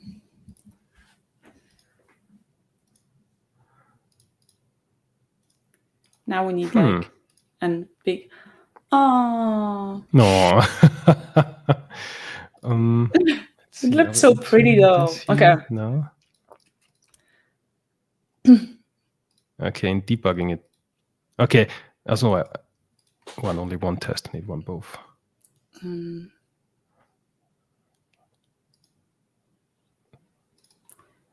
Okay. So the problem is that there is no problem. There is no problem. But there's a problem. Unhandled was called from an unsynchronized block of code. I don't know what it means. Object synchronization method was called from an unsynchronized block of code. Cool. That's cool. Nice. I have no idea what that means. Synchronization lock exception. Okay. Well, in theory. But sorry, is it breaking at the assert multiple? No, that's just what we see the exception, right? It's breaking at the locking. No, well, I guess the second. Free. Or where is it breaking? I'm not certain. Okay. I'm not certain. Well, anyway, I'm pretty sure it's like whatever, like what we just did right now, because before then it was green, right? So it has to do with something with the locking. Something with them, yes. It's definitely. So yeah. Oh yes. I'm not exactly where, but it definitely has something to do with the locking. Yes. I'm not certain what we did here wrong, but anyway, if it would be working. I guess if we would switch to the lock keyword, then it would work, and the compiler would generate the thing. Oh no, I think I know what the problem is. Yes, because that's actually the problem. We are an async method. Because this is actually I didn't expect this error message. Yes. What I expected is that we actually block that we block, because the problem is with the lock keyword. Yep. Use the lock keyword for synchronous code. But if we're in asynchronous code, we're in an async method here, and what the compiler generates a callback, a callback state machine that is then called back into. And we would now have this synchronous blocking in an async method, which is bad. And obviously, it is really, really bad because it doesn't work it doesn't even work at all. So what we now need is an asynchronous counterpart, and for that, there is a special type that we can use, and it's called. And this is why I wanted to have this code this way, because we just changed the code a little bit and then out there already. So this is the so-called semaphore slim, and the semaphore slim now has two methods that we care about. So what does that mean? Yes. So what's a semaphore? A semaphore is also a synchronization primitive, just like this monitor. It synchronizes access to resource. So what the lock keyword and the monitor enter that we have, this is actually a mutex. So you can think of this as the bathroom being locked. So you lock basically yourself. A semaphore, think of it as a what is the gate at a railway crossing? A railway crossing gate, I suppose. So it's more of that's more of a signaling approach. So basically, it's not really the resource itself that we lock, but it's more of a signaling process. So if we have green light, we can go. If we have red light, okay, I should actually use colors. But if we I mean, you're using use red light, a color. yes, we must stop. And oops, okay. And we could also limit the number. So we could say, okay, I allow up to two threads to enter this resource guarded code. Okay. So we have thread 1 coming along, okay, going through because we have 2. Now the count reduces to 1. Yep. And now thread 2 comes along, okay, cool. Now the count, I think it actually goes the other way. So we start with count 0. I think it goes the other way. We have a count of 0, but a maximum count of 2. And thread 1 comes along, enters, the count increases to 1, is still in here. Thread 2 comes along, enters, count increases to 2, which is the maximum, but still going through. Now thread 3 comes along, sees the maximum is hit, and waits until either the first one or the second one is basically finished processing. Let's assume the first one is finishing and basically reducing the count back to 1, from 2 to 1. Now we still have 1. There is now 1 space again, and the green thread, turn off, can enter and decreasing the count to 2 again. So thread, I'm running out of colors. Thread 4 now would be blocked. So you have a counting mechanism. So it's more of a signaling. You could also have a binary version of this. Oops. Okay. You can also have a binary version of this where you basically have effectively a count between 0 and 1, which basically translates to 1 and 2, and this is what we will be doing. So if the first test comes along, sees there is 1 open, so count increases to 1, enters. Now the second thread is coming along, seeing, okay, it's already blocked, so we don't really use count. We have either true or false, waiting until this wasn't done and then entering. And we will be using it like this because we can only have 1 build at a time. If we could have, let's say, 7 builds at a time, maybe the MS build changes, it won't. But what if it changes and they allow 7 builds at a time? All we would need to do is increasing the maximum count to 7, and that's it. Yes. And this is the power of the Semaphore Slim. And the Semaphore Slim also has an async method that we will be utilizing. And now with that explanation, you could potentially answer this question. We will invoke this constructor, which takes an initial count and a max count. Do you know which numbers we will set? Yes, I think so. Because I'm very confident. Probably gonna fail miserably. I may have initially started with the right explanation, but I think I then made a wrong turn. The initial count is the number of requests for the semaphore that can be granted concurrently. So that's the count. There is also a max count. The max count says we can't go above that. So in order to show no, I don't. Sorry, I actually don't get it. So the initial count is basically what we had. We could say the initial count is 1, so we would allow up to 1. But we could say that the max count is 2. Okay. Now what this means is thread 1 comes along, sets the count to 1.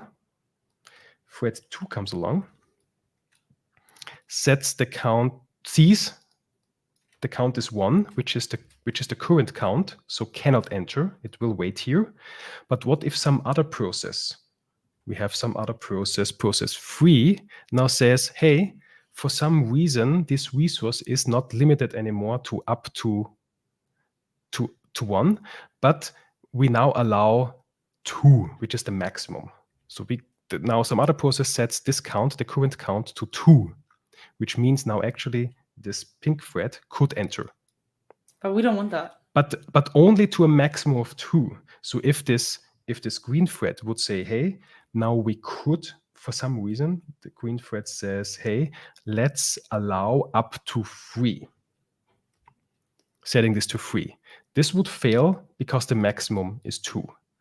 So the initial count is actually what is currently limited, and the maximum count is what we could can theoretically change it to. extend it to if we want to. Okay. In our case, we don't, because still MS Build only supports up to 1. We may want to increase that. Well, we won't increase this dynamically. If we had a resource that would change its maximum capacity dynamically, maybe we have some, I'm not sure if this is a good example, but if we turn on new servers and we now allow more, I'm not sure if weight limiters could be implemented that way. I'm not sure if they are, but maybe. And now we have more resources, so we could allow more threads. Not sure. Now the metaphor is not that great, but something like this. But in our case, it can't really dynamically grow anyway. So yeah, we could still set it, but basically to ensure our logic is right. Okay, so we need to pass in 1 and 1. Yeah, that's perfect. Nice. And you completely saved me from embarrassing myself on live stream, because I totally would have thought 0 and 1 was the correct answer when I confidently went into it. If you would enter 0, this would throw already, because if the initial count is, no, hold on. The initial count could be 0. But then no thread could enter initially. Yeah. We would need to increase the count already. Yeah. So if we would have 0, we would block at the first usage already, and somebody else would basically release it in order to allow it. But we want the first one to win, so 1 is correct. But we never want to grow the count beyond that, because this would again fail. So this is basically a safety. This is a safety. If we have a programming mistake, our application will crash. So this is more of a safety thing. This is not necessary, but in our case, a safety mechanism. Got it. And now going to, instead, and this is why I wanted to write this code. So instead of monitor enter, we now see what methods we have available on this mutex. Do we? And let's see. So there is this. We can this can be disposed. There is a method called release. There's a method wait, and wait async. Okay. So those are the 3 interesting. Which one would you use, just from the name, to previously enter the log, enter the monitor? Well, it's not release, because I want that in the finally, right? Let's give it a try. No. Yes, let's give it a try. Yes. Oh God, is it release at the beginning? Yes. No, you were right. You were right. You were right. Okay, good. But I also didn't want to say it. I want to show it that you're right. Okay, but you're... Yeah, but it's very nerve-wracking for me. You said wait. I said wait. Yeah, and I literally, because I thought wait async doesn't really make any sense if we want to do one thing at a time. So, right? In our case, actually, since we are in an async method, we should use wait async, because if we were using wait, then we would block the thread, and we never want to block the thread. We want to wait async would then return control flow to the caller, and the thread could be used for something else. So we are not wasting system resources if we're using async variants. So if we are already is an async method, and we have async functions, then we should use these async functions, because they basically come for free. And now that's actually quite funny. Is your wait correct? Because it's quite funny, because you await async. Yes. That makes me happy. I guess this is why they named the methods, or they named await that way, to make that apparent. Okay, that's a wait async. That's a wait async. Nice. And okay, and then for the releasing part. And for the finally block. For the finally block. Yeah. So wait, let me. Okay, let's do this. We can also probably just use the release. Woo! No, not if. And what release does is actually calls release with 1, and 1 is now the release count. So if we were to release 2, this is what we meant, what I meant earlier. So if we have like our current count is 1, but we say our maximum count is 2, we could, if we are currently at 0, we could release 2, basically growing now the count to 2, and now 2 threads could enter. But in our case, if we would write 2, we would exceed the maximum amount of 1. So this would be, I think this would be an argument exception. Let's have a look at the code. Oh yes, no, if the release count is smaller than 1, if it would fail somewhere. If the max count minus the current count is lower than the release count, then we get a semaphore full, if this is the correct thing. So this would fail. But if we put in 0 as the initial count up top, we could put in... If we put 0 here, then actually some other code. Now, if we put 0, you know what? Let's try that out. Let's put 0 there. Would you mind? I'll copy the finally block. Do you copy the await to the other method? Oh my God! You don't understand how much stress this causes me. It's not intentional. Okay, I copied it somewhere. I hope it's the right place. Cool. Okay. But now we say the initial count is 0. So if we run that, what will happen is we actually, because the wait async sees, okay, the count is 0, nothing could enter, and we see spinning. Yeah. And eventually this will time out, I suppose, if XUnit has some timeouts set. I can imagine every some 10 seconds, maybe more. Well, we need to kill the process. Now we would need somewhere else. We would need a release.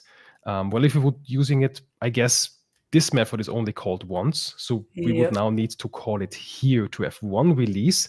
This is allowed because we allow a maximum of 1. So the current count is before that line, the current count is 0. After that line, it's 1. And now this code should work. Now I'm running both tests, and they both should pass wonderfully. But they don't, because there is a semaphore full. Yes, the problem is we actually call this method twice. So yeah, now we get the problem. The semaphore is full. But because we have 2 tests call this method, we now grow beyond our maximum count. So this doesn't work either.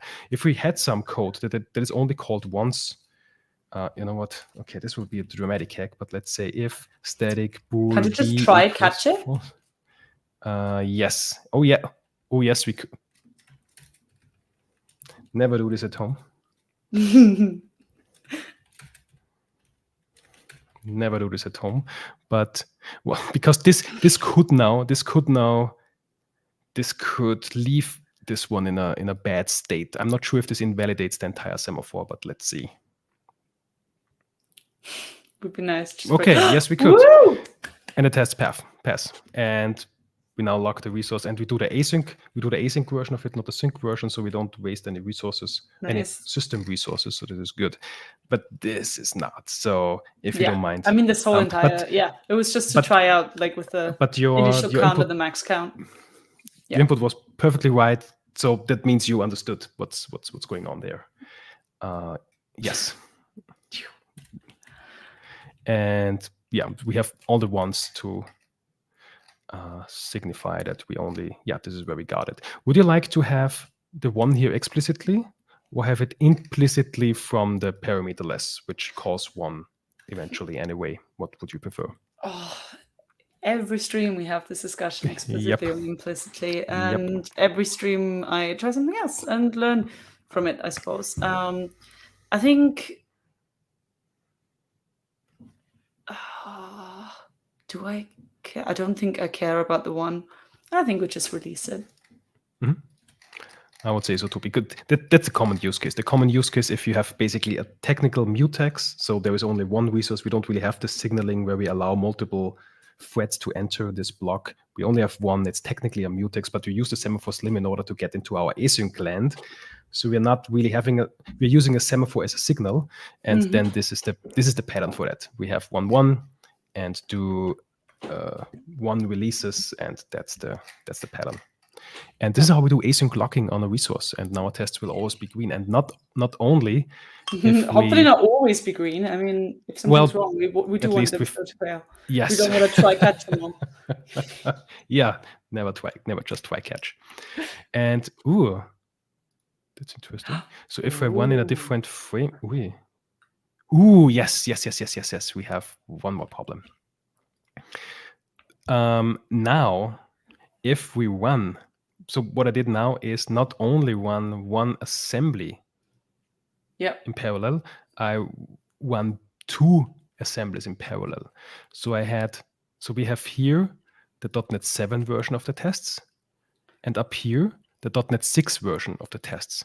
And if we run these in parallel, I think this is causing now 2 processes. And I'm not certain. Is it still one process? I'm actually not entirely sure what's going on. But we now have our final parallelization problem. Yeah. Where, okay, it showed earlier. That was well said. I don't think I'm not confident enough to say this word ever, but specifically not now. Well, I did some homework, so I should be sure. Nice. I didn't do my homework. I just try quoted. Well, we are now doing the work. I also like when I spell that word, when I have to type it, I always get it wrong. I always homework. No, the other word that I'm not gonna say. I just put too many L's everywhere. Anyway, I see. Continue. The problem is that we call register instance twice. Yeah. Or multiple times. Ensure that register instance is called before any method, and I think it also says only once, and so on. Now the thing is that if we have multiple, this is here now in our main application. Problem is this method. We now have multiple processes calling into this, and is it one? I'm not entirely sure what XUnit, how those, if we run those tests in the different .NET versions of the test in parallel, what's going on. So the problem is we must ensure that this is called only once. Nice. And what I would like to do, what I thought about, is do it similar like the console. So we basically yield control of this one to the caller, which is our test. And now our test can ensure that it's only done once, and passing it in also optionally as null. And if it is null, then we do this in which will be now production code, because if we go to our super main method, it only calls it with args. It doesn't pass the console, which means we use the system console, and it also shouldn't pass the MS build, which means that we're using the one that we do here only if it's null. And the type we're talking about, which is the default, is actually returning Visual Studio instance.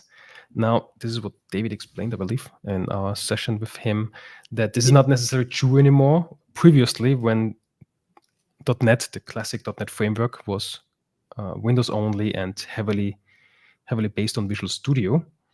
But now with the .NET Core, there is multiple different editors, and the .NET SDK, it's no longer bound to Visual Studio. We can use it without Visual Studio. So the name still existed, because changing names is a breaking change, but it's basically the MS Build installation that was found. Could be from Visual Studio, but could be the SDK, or I'm not sure what else is out there. So it's about this Visual Studio instance that we want to pass in as a parameter and have it optionally set by the unit test, the integration test. Does this make sense? Yeah, kind of. I mean, parts of it makes sense. Like, especially like the overall picture is like, okay, we only want one instance of this as one test to have like one instance of it. But okay, so register defaults returns this Visual Studio instance. Let's make this tab explicit, then we see it here as well. And now we want to, what do we want to do? Let's pass this in as an optional parameter to our oneAsync method. Okay, as an optional parameter. Yes. No, I actually So don't. similar to the console. So we now basically yield ownership of this instance to the test, because the test is causing the problem. Basically, in our production code, we will never have this issue because it will be different instances. This should never be a problem in our production code. But the integration test is causing this problem, so let's have the integration test deal with it. So basically, yielding ownership. Okay. Optionally yielding ownership to the party which is causing the problem. Now we have a nullable warning. Okay. Wonderful. And now let's set msbuild here only if it's, so let's invoke this method and assign it to msbuild only if it's null. If msbuild is null. I love this. Autocomplete is on my side today. Nice. Good to know. Then msbuild is this, right? Yep. Yoo-hoo! Well, no. Something's up. Well, yeah, there's a code. No. Okay. It was just on my end because I had loads of red squiggly lines, but they all disappeared now. So no, that's perfect. There is a Visual Studio suggests that's an info, so it's not really problem, but it could be there is a different syntax for that. I guess this is what you meant with less code. Can you invoke that on your side? Does it show the use compound assignment fixer? And this is, I don't know which C# version, but it is the very same code. So if this is null, then this will be assigned to. If it's not null, this code will not be executed. Question mark equals. This is the null conditional assignment. So like one question mark is like could be null. 2 question marks and an equal sign is null. Yeah. No. 2 question mark is null, and then the equal thingy is assign this to it if that happens. Got it. It's similar to an incremental assignment. So if we have an integer and I want to, what I could have, if I want to increment this by 2, I say I plus 2. But I could use let's say it's 0 and then I plus 2, but I could also use a compound operator, which is doing 2 operations in one, both incrementing and then assigning it to 2. So it's basically the same concept. And what the equivalent here would be to have msbuild equals to msbuild null conditional operator and then this, which is basically the very same concept. So if msbuild is null, then this will be the result, and we assign this. If msbuild is not null, then this will be the result and will be assigned, which is basically no op because it's already that reference. And I guess we get here the same code fixer, which now suggests that. But basically, taking the sugar out, it will be that. Fair enough. And yes, for everyone who's been here from the beginning, like this is exactly what I meant. It's like he lets me lets me write my little method and my 100 lines of code, and he's like, yes, or 1 line of code. It's fine. It's cool. But this is how I guess this is how I would approach this. I would also, I guess, start with, hey, if msbuild is null, and then I would do the same thing and then also see the code fixer. So yeah, I don't do anything else because there's so many features. This is where the editor now comes in and helps to, hey, there is now with modern C# a different solution. But now let's jump to the test, and let's ensure that the test is doing that and assigning it. So what we want to do is in our base integration test that all of our integration tests should derive from, Now we have one static field that we want to ensure is called only one single time. But we don't really want to statically initialize it, because what we saw in our first stream when we started with Forslin together with David, there could be some problems. We actually had problems with this, which is the default method. Yeah. So there could be some problems, and it's always if we initialize this in a static way, we could then debugging is not that easy, and the call stacks are not that wonderful. So I would like to move this to a. Okay, this is hard to explain where I want to go to. Use a different type.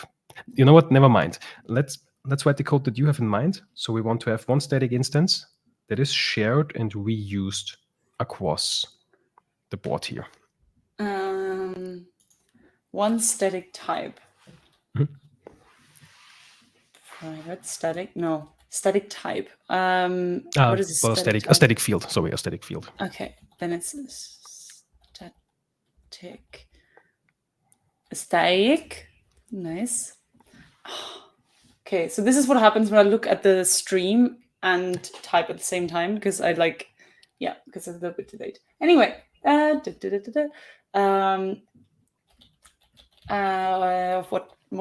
what's the type? Visual Studio instance. Visual Studio instance. No, that's not it. Visual Studio instance. Without autocomplete. Visual Studio instance. Now it says it. Yeah, we don't have the namespace included yet. This is in Microsoft.codeanalysis. Okay. Not sure. Okay.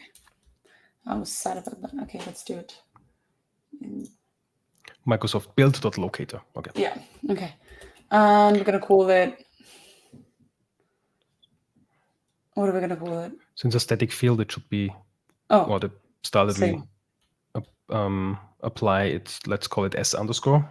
Okay. Oh yes, yes. I completely forgot about that. Yes, that's also something the name. we'll have to say. And I wouldn't like to use Visual Studio instance because it's not necessarily a Visual Studio instance. It's just the type called for historic reasons. It's actually an MS Build instance. So I would like to call this MS Build. It could be from Visual Studio, but could be somewhere else. Yes. And again, we have the problem. So let's initialize it. Oh yeah. Via the MS Build locator which is the defaults. Yes. That's not new. No. We call a static method on the MS Build locator. Basically doing what we did in the in our command line application, but moving it here, moving it to the responsibility of the integration test. Okay. Okay. Which is the default we called it. We used. I don't know. Does this exist? Yes. Oh, which is the default. Okay. Which is the default, yeah. Mm-hmm. Cool. But this is a private field. We need to call this from whoever is inheriting from this test class. So let's create ourselves a property. Let's create a protected property that is only accessible to inheritors of this test that exposes this Visual Studio exposes this Visual Studio instance. That was a lot of words, and it's very late at night. Yes, it is. A property? Wait. Okay, a property with. No, I lost it. What? So we now have a property that exposes this. This okay. Instance, so it should be of the same type.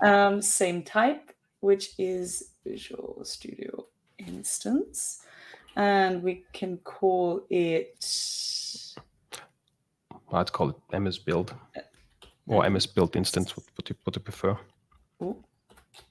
But uppercase first. So because this will be this is a property, this accessible property outside of the type. So this should be not camel case, but Pascal case.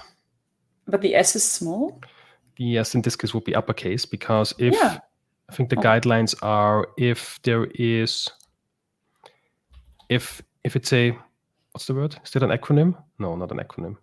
MS, like an abbreviation of 2 letters, like MS, then we capitalize it. If it's more, then we don't. For example, the HTTP client, for example, is not HTTP client because it's more than 2. How is this called? Is this an acronym? No. Yeah. I totally lost. I don't know. No. But API is the one that I keep getting wrong because it's like right at because it's like 3. That's 3. It should be small, right? Yeah, it should be not like, fully capitalized. Yeah. So get a suggestion from autocomplete. Let's see what that's not it. Okay, no. Well, we're partially. Partially. So what would you call it? MS build is what we call it. But I got this. And now let's go ahead, and we have 2 implementations of this type. I'm trying to find, oops, I'm not sure about the shortcuts. So this, I have a different keyboard. Okay. So now both our integration tests should actually call this. So we now go to one integration test and pass it in the one async, because we now have this as an optional parameter to basically pass it in here. But so with the other properties that we had there, we had like a get. Oh, function. yes. And autocomplete just told me to do the arrow. So what this is, it's the same as if we would be writing. This is basically just, again, syntactic sugar, a shorthand for this. So those lines are the same. It's basically exposing a get-only property that returns this instance when called. And I need a semicolon here to make this valid C#. Got it. Let's call this, give it a different name, and now it compiles. So this is basically the same. And I guess I get a suggestion here to, do we get a suggestion here to use the, because it's an expression body property to basically, get the same thing. Okay. And now let's call that in the using counter test. Let's call one async with that. With S. But no, let's not use the console. We still want to pass our test console as well, so that we can reroute the output and error texts to the string builder, to the internal string builder. Yes. Yeah. Cool. And also in the other test, in the globalizer test. Where is that? That was line 62. Oh, you don't have the lines. Fine, got it. Perfect. MS build. Cool. And now let's run this. Actually, I'm just running one, so let's pass this, and now let's run all of them. Oi. Ooh. Oi. I did not expect that. Interesting. That is interesting indeed. Invalid operation exception. Fills my heart with sadness. Yep. I did not expect that.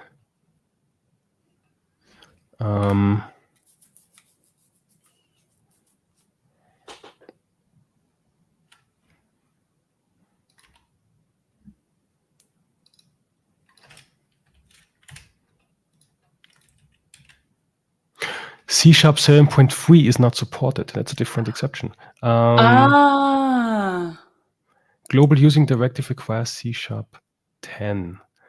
That's interesting. Why is that? So we are in the That is exciting. That is exciting. We have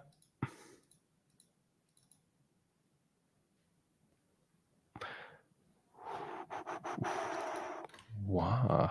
Hoi. Unexpected error. So we have C# 7.3 is not supported. The feature global using directive requires C# 10.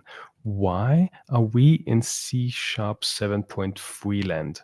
The thing is that this test is run under, let's see what is being generated. Let's get rid of our Scratch directory. Let's run this test isolated. Well, so we fixed the other thing, but now we have we should have seen this error before, but why is that failing? So we have our C# project. And the C# project has target framework net 7.0. And net 7.0, that's a 7.11 rule. Yes. Has language version 11.0 per default. This should be actually being the same as if we would be writing that. But I guess there is something that I absolutely don't understand. Maybe we should set it, force set the language, because those are the tests executed in the .NET 6 version of the build. But it fails here. Okay, I really don't get it. Why is this? Is this a problem? Would this also fail if we have a .NET 6 project? Would this fail in production as well? We may have another bug that we need to take care of. Yeah. Why did it only fail now? Haven't we run this test a million times by now? I guess I haven't. Yeah, so far I always executed the .NET 7 versions of our tests, never the .NET 6 versions. So this uncovers very late.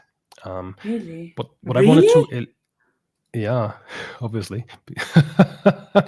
This is, or is it something I am fairly certain. I'm fairly certain that when preparing, that I ran these and they were passing. Now I'm not so certain anymore. And does Visual Studio Ghost Megan? Yes, really? It does. Nice. Yeah. maybe it's telling us to. Why does it do that? Do you know? I'm not certain. I haven't had these issues recently. Maybe. Well, I just updated before the stream. We updated to the new version because in the previous version we had problems with when we did a live share. Then the unit tests weren't able to be run. Yeah. This maybe it appears to still, or now maybe have some other problem. Copy it to the clipboard. I'll send a new invitation. Oops.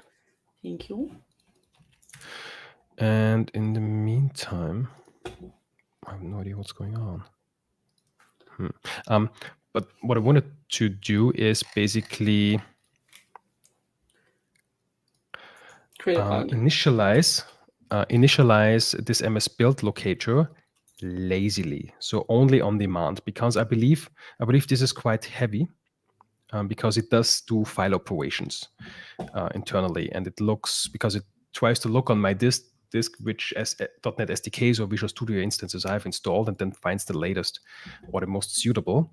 And I think this is rather expensive. So what I would like to do is to do this as late as possible, but to ensure that this is still only called one single time and then reused. And we can do that via the lazy type. So if we write the thing that we want to initialize just found late. My lazy type. My favorite type is lazy type. That's the lazy. So if we change that to the lazy of T, that's the type. So cool. Lazy of T. And then basically we now create a new instance of lazy of T. Nice. And we can pass in a lambda, which is now the factory method that will be called when this value is requested for the first time. For every consecutive request, it will reuse the same cached instance. Since we have a parameterless method here, we can convert it to a method group, I believe that's called. And now this of course fails because we're trying to cast a lazy of the type to the type. But we can access it via the dot value. And so the first time when this is requested, the value will be invoked. We will see that this instance has not been created yet. And then this is actually called. But every consecutive invocation will then return the already cached value. So we do this rather late because this is expensive. We shouldn't do this like on startup, but doing it as late as possible.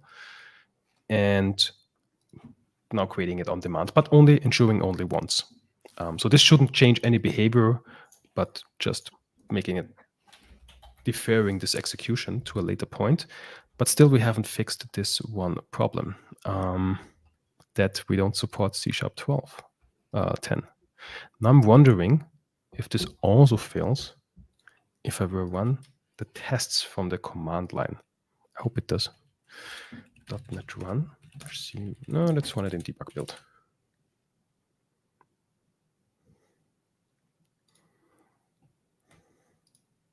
Oh, we have... Oh, .NET test, not .NET run. My bad.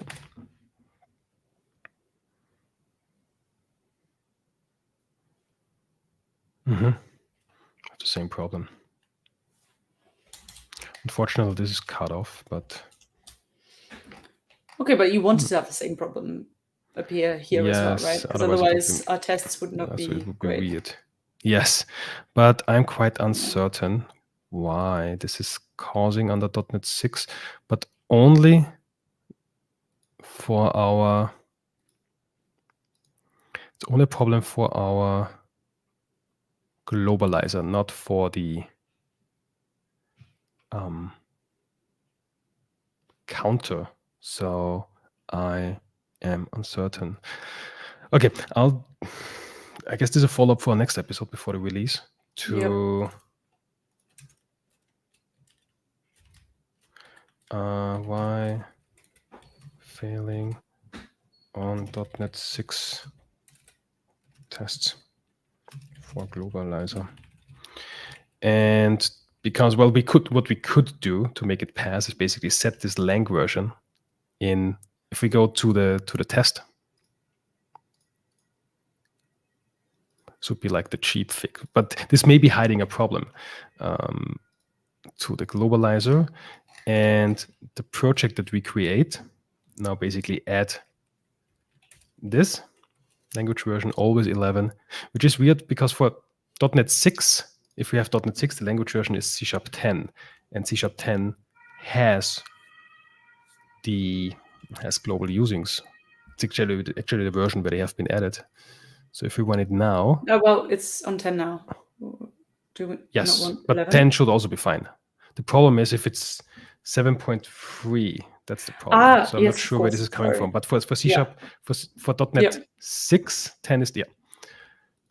And but this may be a problem. So what I want to try is test our tool actually against a .NET 6 project and see if we actually have this problem in production as well, or if our test setup is somewhat weird, but I doubt it. Because we don't do any magic in our integration tests other than... No, we don't. So I guess this should be an issue. And then I have absolutely no idea how to fix this properly. So we need to follow up on that. Fair enough. It's already been like we've solved we've actually done everything that's on our to-do list. We've discovered a bug. I think that was a pretty successful session. I copy pasted like a superstar. I'm very happy with myself and with the stream so far. How about you? Yes. Well, we still have some to-dos, but I guess we can do them on the next episode because... So next episode will be our release episode. Just trying if we have enough time. Well, I guess most of the thing is done. So what we want to do next episode is to redesign our command line a little bit, because what I used to find, it doesn't feel the arguments, how we invoke it, doesn't feel right yet. So I would like to revamp that together. And also we need some more integration tests. So also test .NET Framework, and also testing our root command options. Yes. So what would you say, what if you do the root commands, testing the other commands as well today, and then tackling the .NET Framework next time? Because the .NET Framework isn't all too exciting, to be fair. It's basically just creating another set of tests, which is then creating a different CS proj, and that's it. So, but the other root commands, I think, just to see if we have some major problems, maybe there is something hidden as well that we need to think about for the next episode, episode 16, where we will release our first version of our project to NuGet. Let's do it. Excellent. So the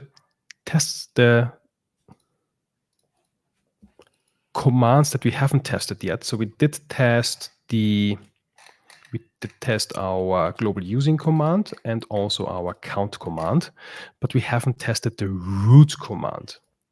And our root command has two options, the about option and the info option, where the about option is printing to go or not to go, and the info option is printing the current MS Build version that we have discovered. And those are currently not integration tested. And I would like to add these. And then we have, combined with our unit tests, a wonderful coverage. All right. So for that, I guess let's add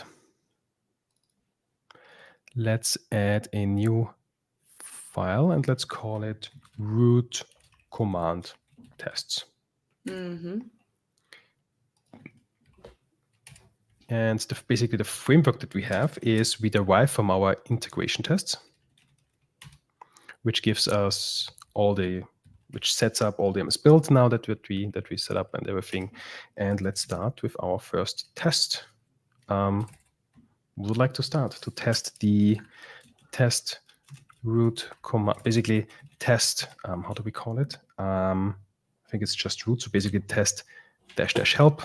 We have aliases for -h and -, but yeah, one should be fine. And test -info, which I can't access -i, and I think it's an exclamation point, the alias. I'm not sure anymore. I am also not sure anymore. So let's take a look. I think this is how we set it up. Yes. Oh no, it's not. It's info. Okay, it's info. Oh no, not that was the help command that I was referring to. Okay, we have info -i and -pound, or the hash symbol, and about -a exclamation point. So we want to test about and info. All right. So let's write our first test. Yeah. Okay. I need to make this public. So there we go. Yes. So we need. I'm lost. Okay. What's that emoji? That's a package. Oh yes, we'll deploy it to NuGet next time. What happened? Oh yeah. So the emoji that Egbert and Twinning sent. Nice. All right. So we're already here. We need. Oh my god, I'm struggling. So wait. This is okay. So because you created like a normal project, not a test project, so we still need like the test class. Oh no! We have the task. Right? We'll already in a class. We already derived from integration tests. Okay, so we just need. Yes. Do we need like the fact keyword then? No. Yes, we do. Yes, we do. Yes. Nice. Because XUnit will only consider facts and theory attributed methods as tests to be invoked. Okay, and then we want the what is the naming again? Method under test, but in our case we don't really have a Yeah. Let's see what we did with the other tests, because to stay in sync. Okay, we don't really use the method. Okay, so we use the name of the command, but well, we have the root command, so perhaps let's call it root. Then our scenario, project under test, and then the output, which in our case would be prints something.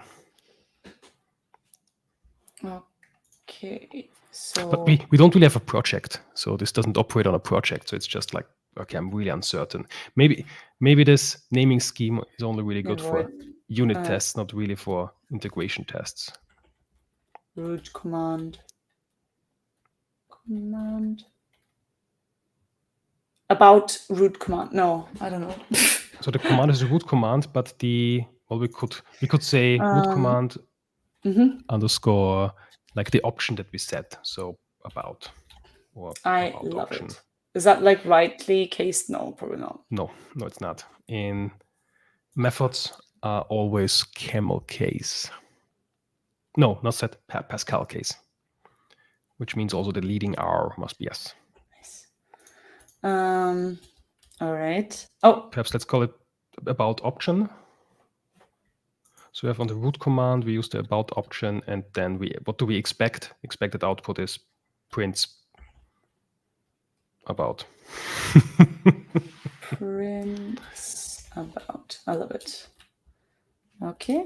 Since it's a method, what do we need? We need the parents. In this case, it's parameterless. Okay, and then we have this arrange. Act assert, right? Oh, that's not right. For range phase, we don't. Yes. Well, we don't have to do this, but I do have to do this. This is our current style that we have in this project, so we should stay. Okay, so we need consistent. Okay, so what do we need to arrange? Actually, we need a tool to run. So in the other test, we set up files on the disk. We are not based on a project here, so we don't need to create any files.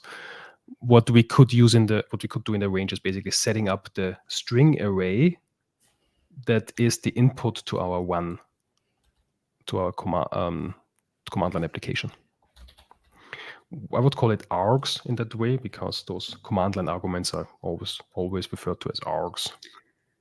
Okay. It's like a well-known name.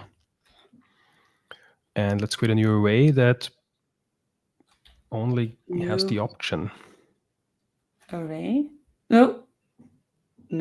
Does that work? Or do I have to do string array again? No, I don't. So you need those curly braces? Curly braces? Here? I forgot the name. No. After the brackets are good. Brackets. And then curly braces. Got it. And then we need to fill it with Christmas songs. But what? With this parameter that we want to pass. So in our case, dash about or dash or dash. I forgot. Question, exclamation point, whatever. I guess this would be the most explicit. Yeah. And just with one. Yeah. Do we need a theory then with like different? I would make a separate test then because the assertion is different now. And this works. So because you said, do we need string? So this would be the full syntax. But since the compiler can infer that this is a string here, we don't need the string here. If we were to have if we were to write var here, this would also work. But if we were to create an empty string, now this wouldn't work because here we don't put in any type, so the compiler cannot infer which kind of array this should be. And I think another optimization would be to remove this altogether because the compiler knows that's a string array, so we don't need this after all. Got it. Okay. This will be the shortest syntax. I like it. And then we need... The act will be invoking our command line. So this will be our... Basically this method, so it will be CLI application.run async. CLI application.run async. And we pass in the parameters. So this is an async method. Which means we need to wait. We need to await it, and this is then also a task. Go ahead. Perfect. Okay, and then we need to assert. And one async also returns an integer, which is the exit code. So we can also assert the exit code afterwards.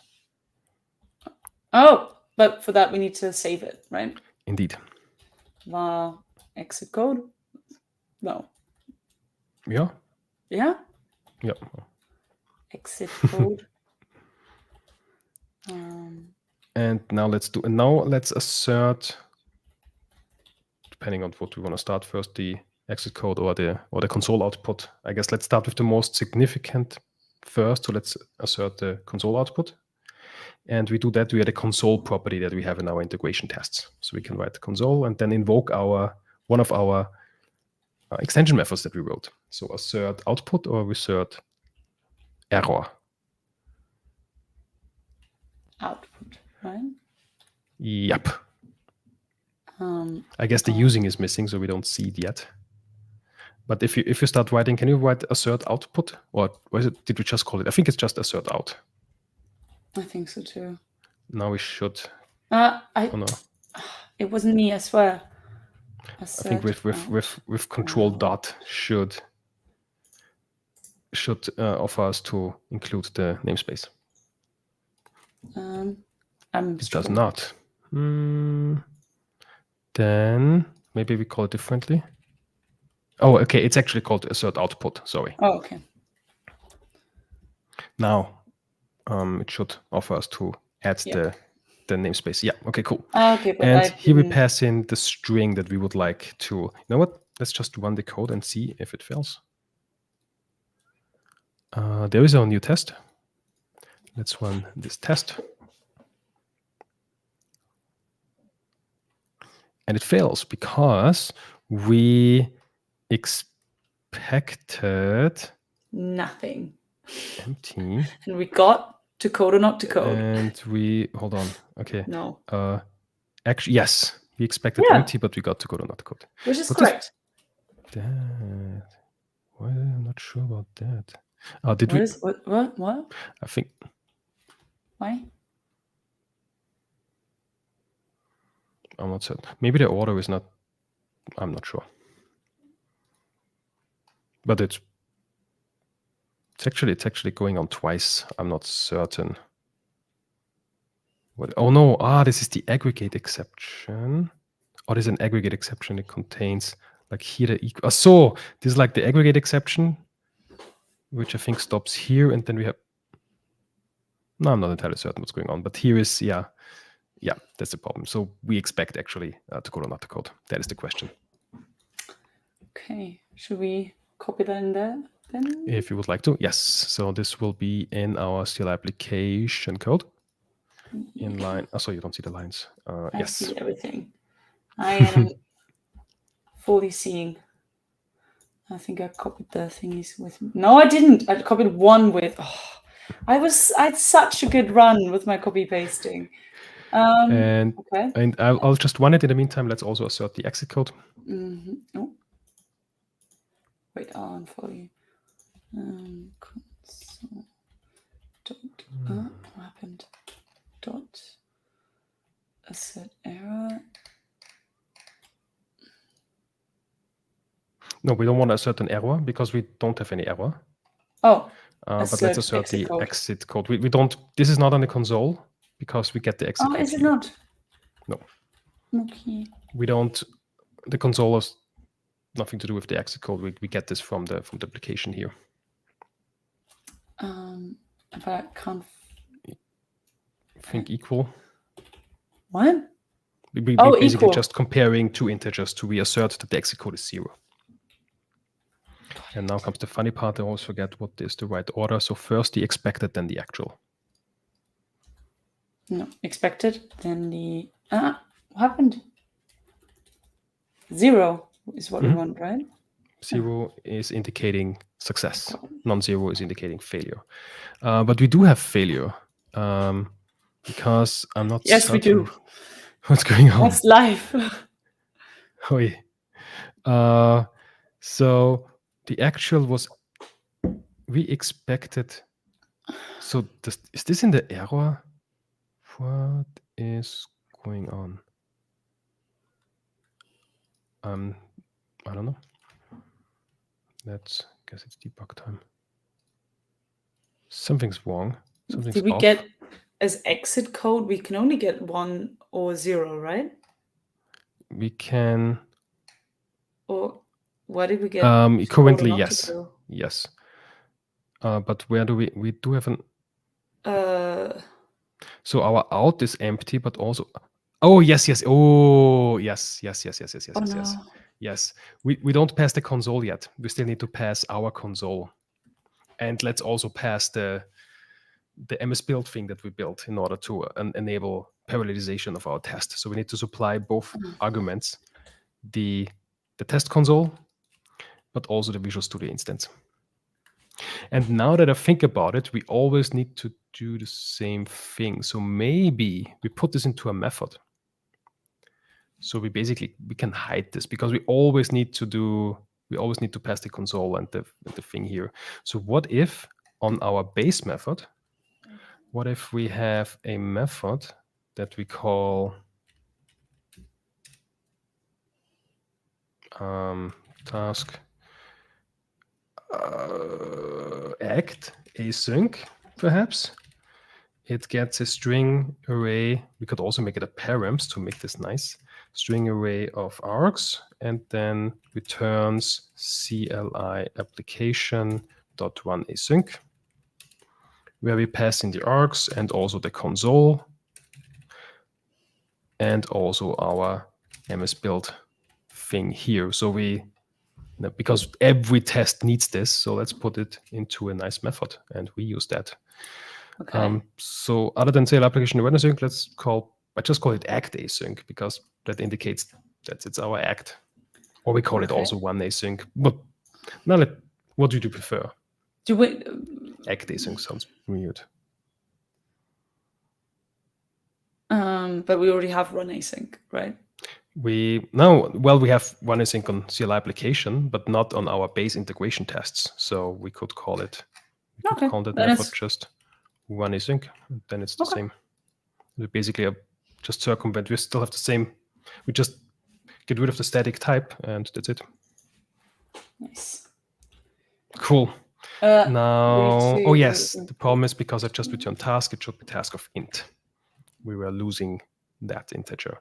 And now it compiles, and now this should pass. Woo! And we get a build error because... Nice, because... Ooh, there is some comma here. Okay.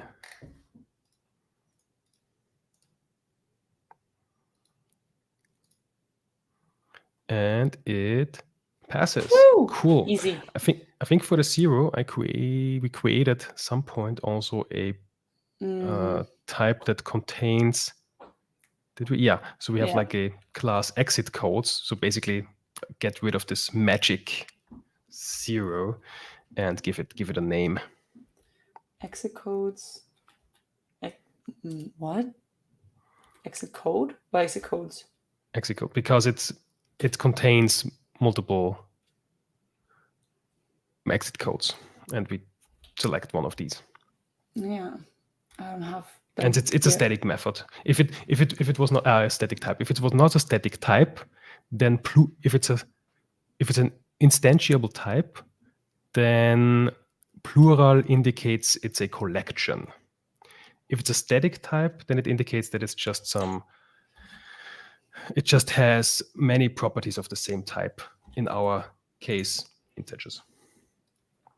Okay, is that good? And yeah, let's run it again, and it should turn green. And we got the first one done, and then only to test the info. Yes, cool. Then we have one last code path uncovered. Root command, then it's the... you deleted it. So info. No, sorry, info. Cheeky. And then we need info here as well, I think. That's not right.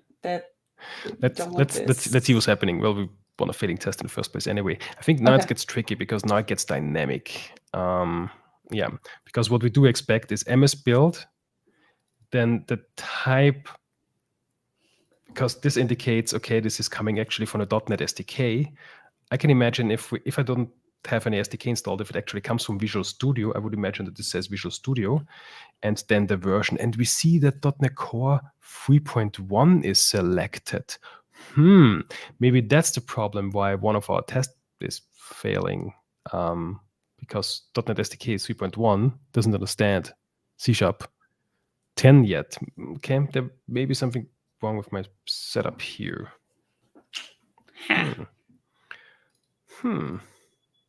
Okay, I'm glad we wrote this test. But Okay, the problem what is, can so we this actually, assert now? yeah, that's a good point. So because this is dramatically dynamic, because if we were now to run the same test from a different version, so with .NET 7, sorry, where are they? Here. If we run the same test with .NET 7, now we get a different output. Now we get, I guess, now we get the .NET 7 SDK that we have. Yeah, now this is what we expect. So actually, the previous test, I think the C# 11, the C# 10, 11 problem that we have is due to a wrong SDK selected here. This is gonna be fun to figure out, but yeah, that's a good indicator. I need to save this so that I remember for later. This may be related. Okay. Okay, but what do we assert? Because apparently this changes, and so now this is depending on the local machine. So can which we access part? it as somehow, or should we just say yes. SDK whatever? Oh yes, we can, because what we would do, because now this MS build version, what we did previously, is actually now in our unit test or in our integration test, we own the instance of this MS build, because this is what we do in our integration tests and have here in this MS build instance.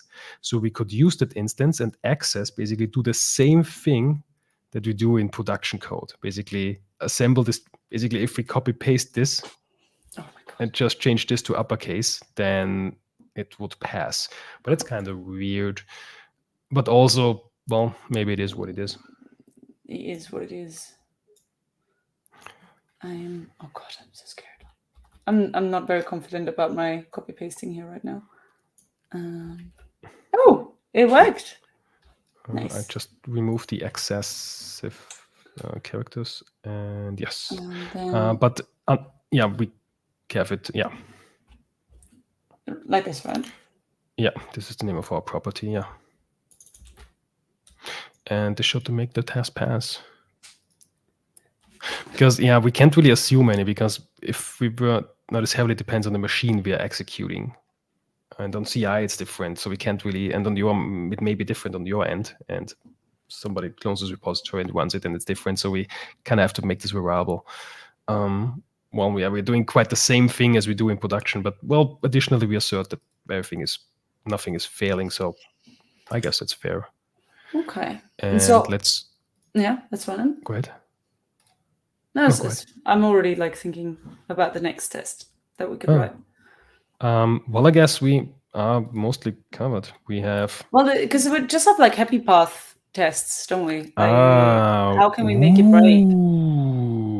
Let's have a look at our production code. So we basically have all of this covered. We have now those two options covered. We have the exit code thing covered.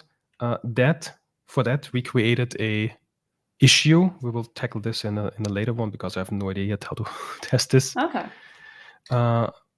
But the question is, what failure would you like to test? I don't know. If we add like a wrong command, if we add like something that doesn't exist, like info underscore, which doesn't exist, and now we expect this to fail.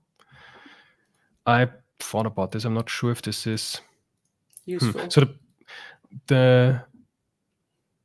maybe it is, but maybe it isn't. So the thoughts that I have, so now this fails and says info was not matched. But this not matched, this actually comes from system.command line.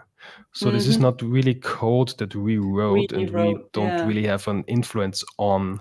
So I'm not certain if we need to guard this. So from coverage perspective, other than this to do, and also taking a look at here, what have we covered? We covered this, we covered this, we covered... Okay, we don't have that covered. We don't cover cancellation here. We do cover that in... No, we don't cover it. Okay, maybe we need to cover cancellation. That's not covered. And I guess same for the globalizer as well. What we also don't have covered from integration tests is basically those two strings. I think we only cover that one.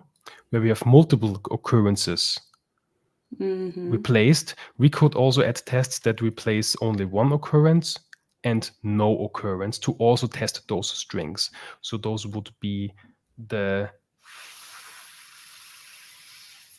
4 tests that we could add. Adding those two strings as well, and testing cancellation of both. However, I'm quite uncertain how to test cancellation. How do we inject cancellation into the system.command line that we built up? Can you just like cancel? Can we just cancel? No, we can't. Okay. Well, at least I don't know how. Okay. Because the cancellation token that we get, we actually retrieve it from. We retrieve this from this invocation context, and then we pass the cancellation. We say get cancellation token. Got it. I'm not sure if we can pass it. Maybe we can. Maybe invoke async also allows a cancellation token just as the console does, so we can pass in our own token. Let's see. It doesn't appear to be, no. So I'm afraid I don't know how to inject that. So I really don't know how to test cancellation. Yeah, okay, fair enough. But like we've covered, I suppose, we've got basic coverage of everything. We do, yes. And I don't expect that adding those tests will surface any problems. I mean, they could. Yeah, they definitely but maybe it's an issue could. for. Yeah. For a different for Fortnite vote. Oh, different task. Yes. Oops. Oh yeah. Of course. This one. Oh no, that's because I have a underscore here. There we go. Yes, let's fix that. And run all the tests. Yeah, I'm not so certain how to test. So let's come back. I'll make a note for the cancellation. That's not my note list. That's my note list. And I'll create an issue afterwards. Test cancellation in integration tests, ? And now all the tests are green. That's interesting. Now this C# thing problem is gone. Oi. Oh. Is this maybe something that some interesting behavior of the MS build locator? Could be. Okay, I don't know. Okay, I guess further investigation is in order. Yes. But other than that, and the issue that we also created for the basically for this path, I think we have really good coverage. And if we would do something wrong in our production code, then we would surface that. Cool. Yeah, I guess then for the next episode we will refactor our command line arguments. Yep. For both our using and also our there we go, our using and our count commands, and then finish our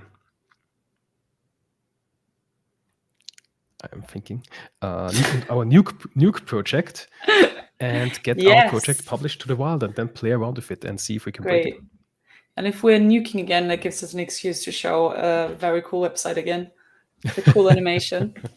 Oh yes. So I'm really looking forward to that. So definitely, come along next time. Speaking of which, when is our next time? Yes, it will be. Do I find the right one? Yes, it will be in a fortnight. So in 2 weeks on Wednesday, the 13th of September at the same time. Just after your after you return from Brno, right? Oh yes, indeed. On the 12th, I'm in Brno on the Windows user group day. Yes. So back-to-back .netting couldn't be any better. Best week. And I'm not certain if I have lost connection, or you have. I have probably the bad connection as always. But hey, Oh, I'm back. You're back. You're back. Yes. Woo! There we are.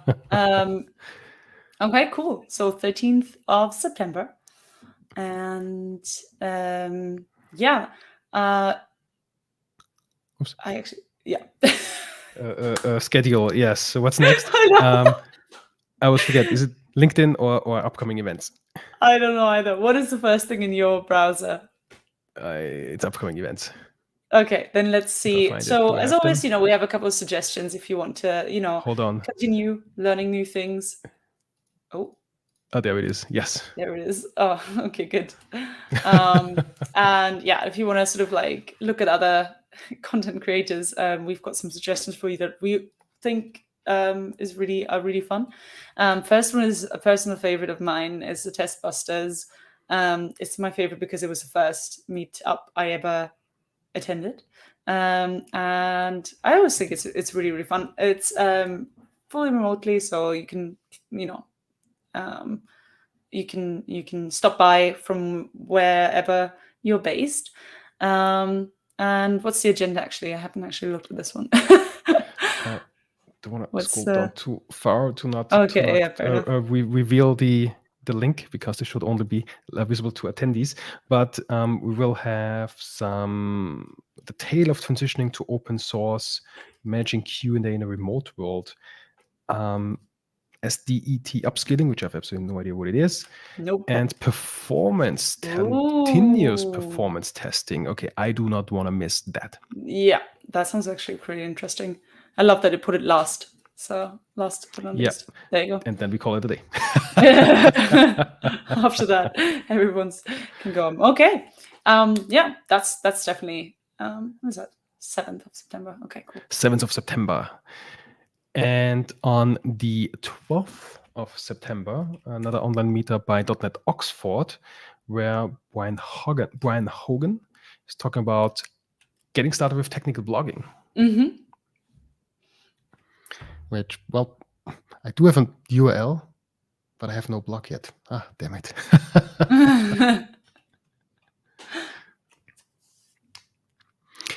Sweet. Okay. And yeah, if you want to stay in touch and if you have suggestions for upcoming streams, or if you just want to reach out and chat to us, you can also follow us on LinkedIn, where we'll also let you know when our next stream is scheduled and what we plan to do.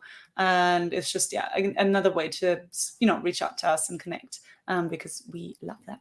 So yeah, give us a follow and keep updated with our content, with us, with to code or not to code.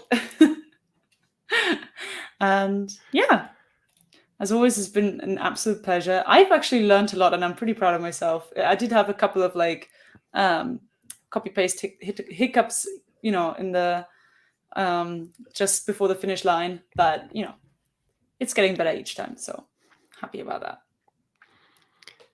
that. Thank you very much for sticking with us and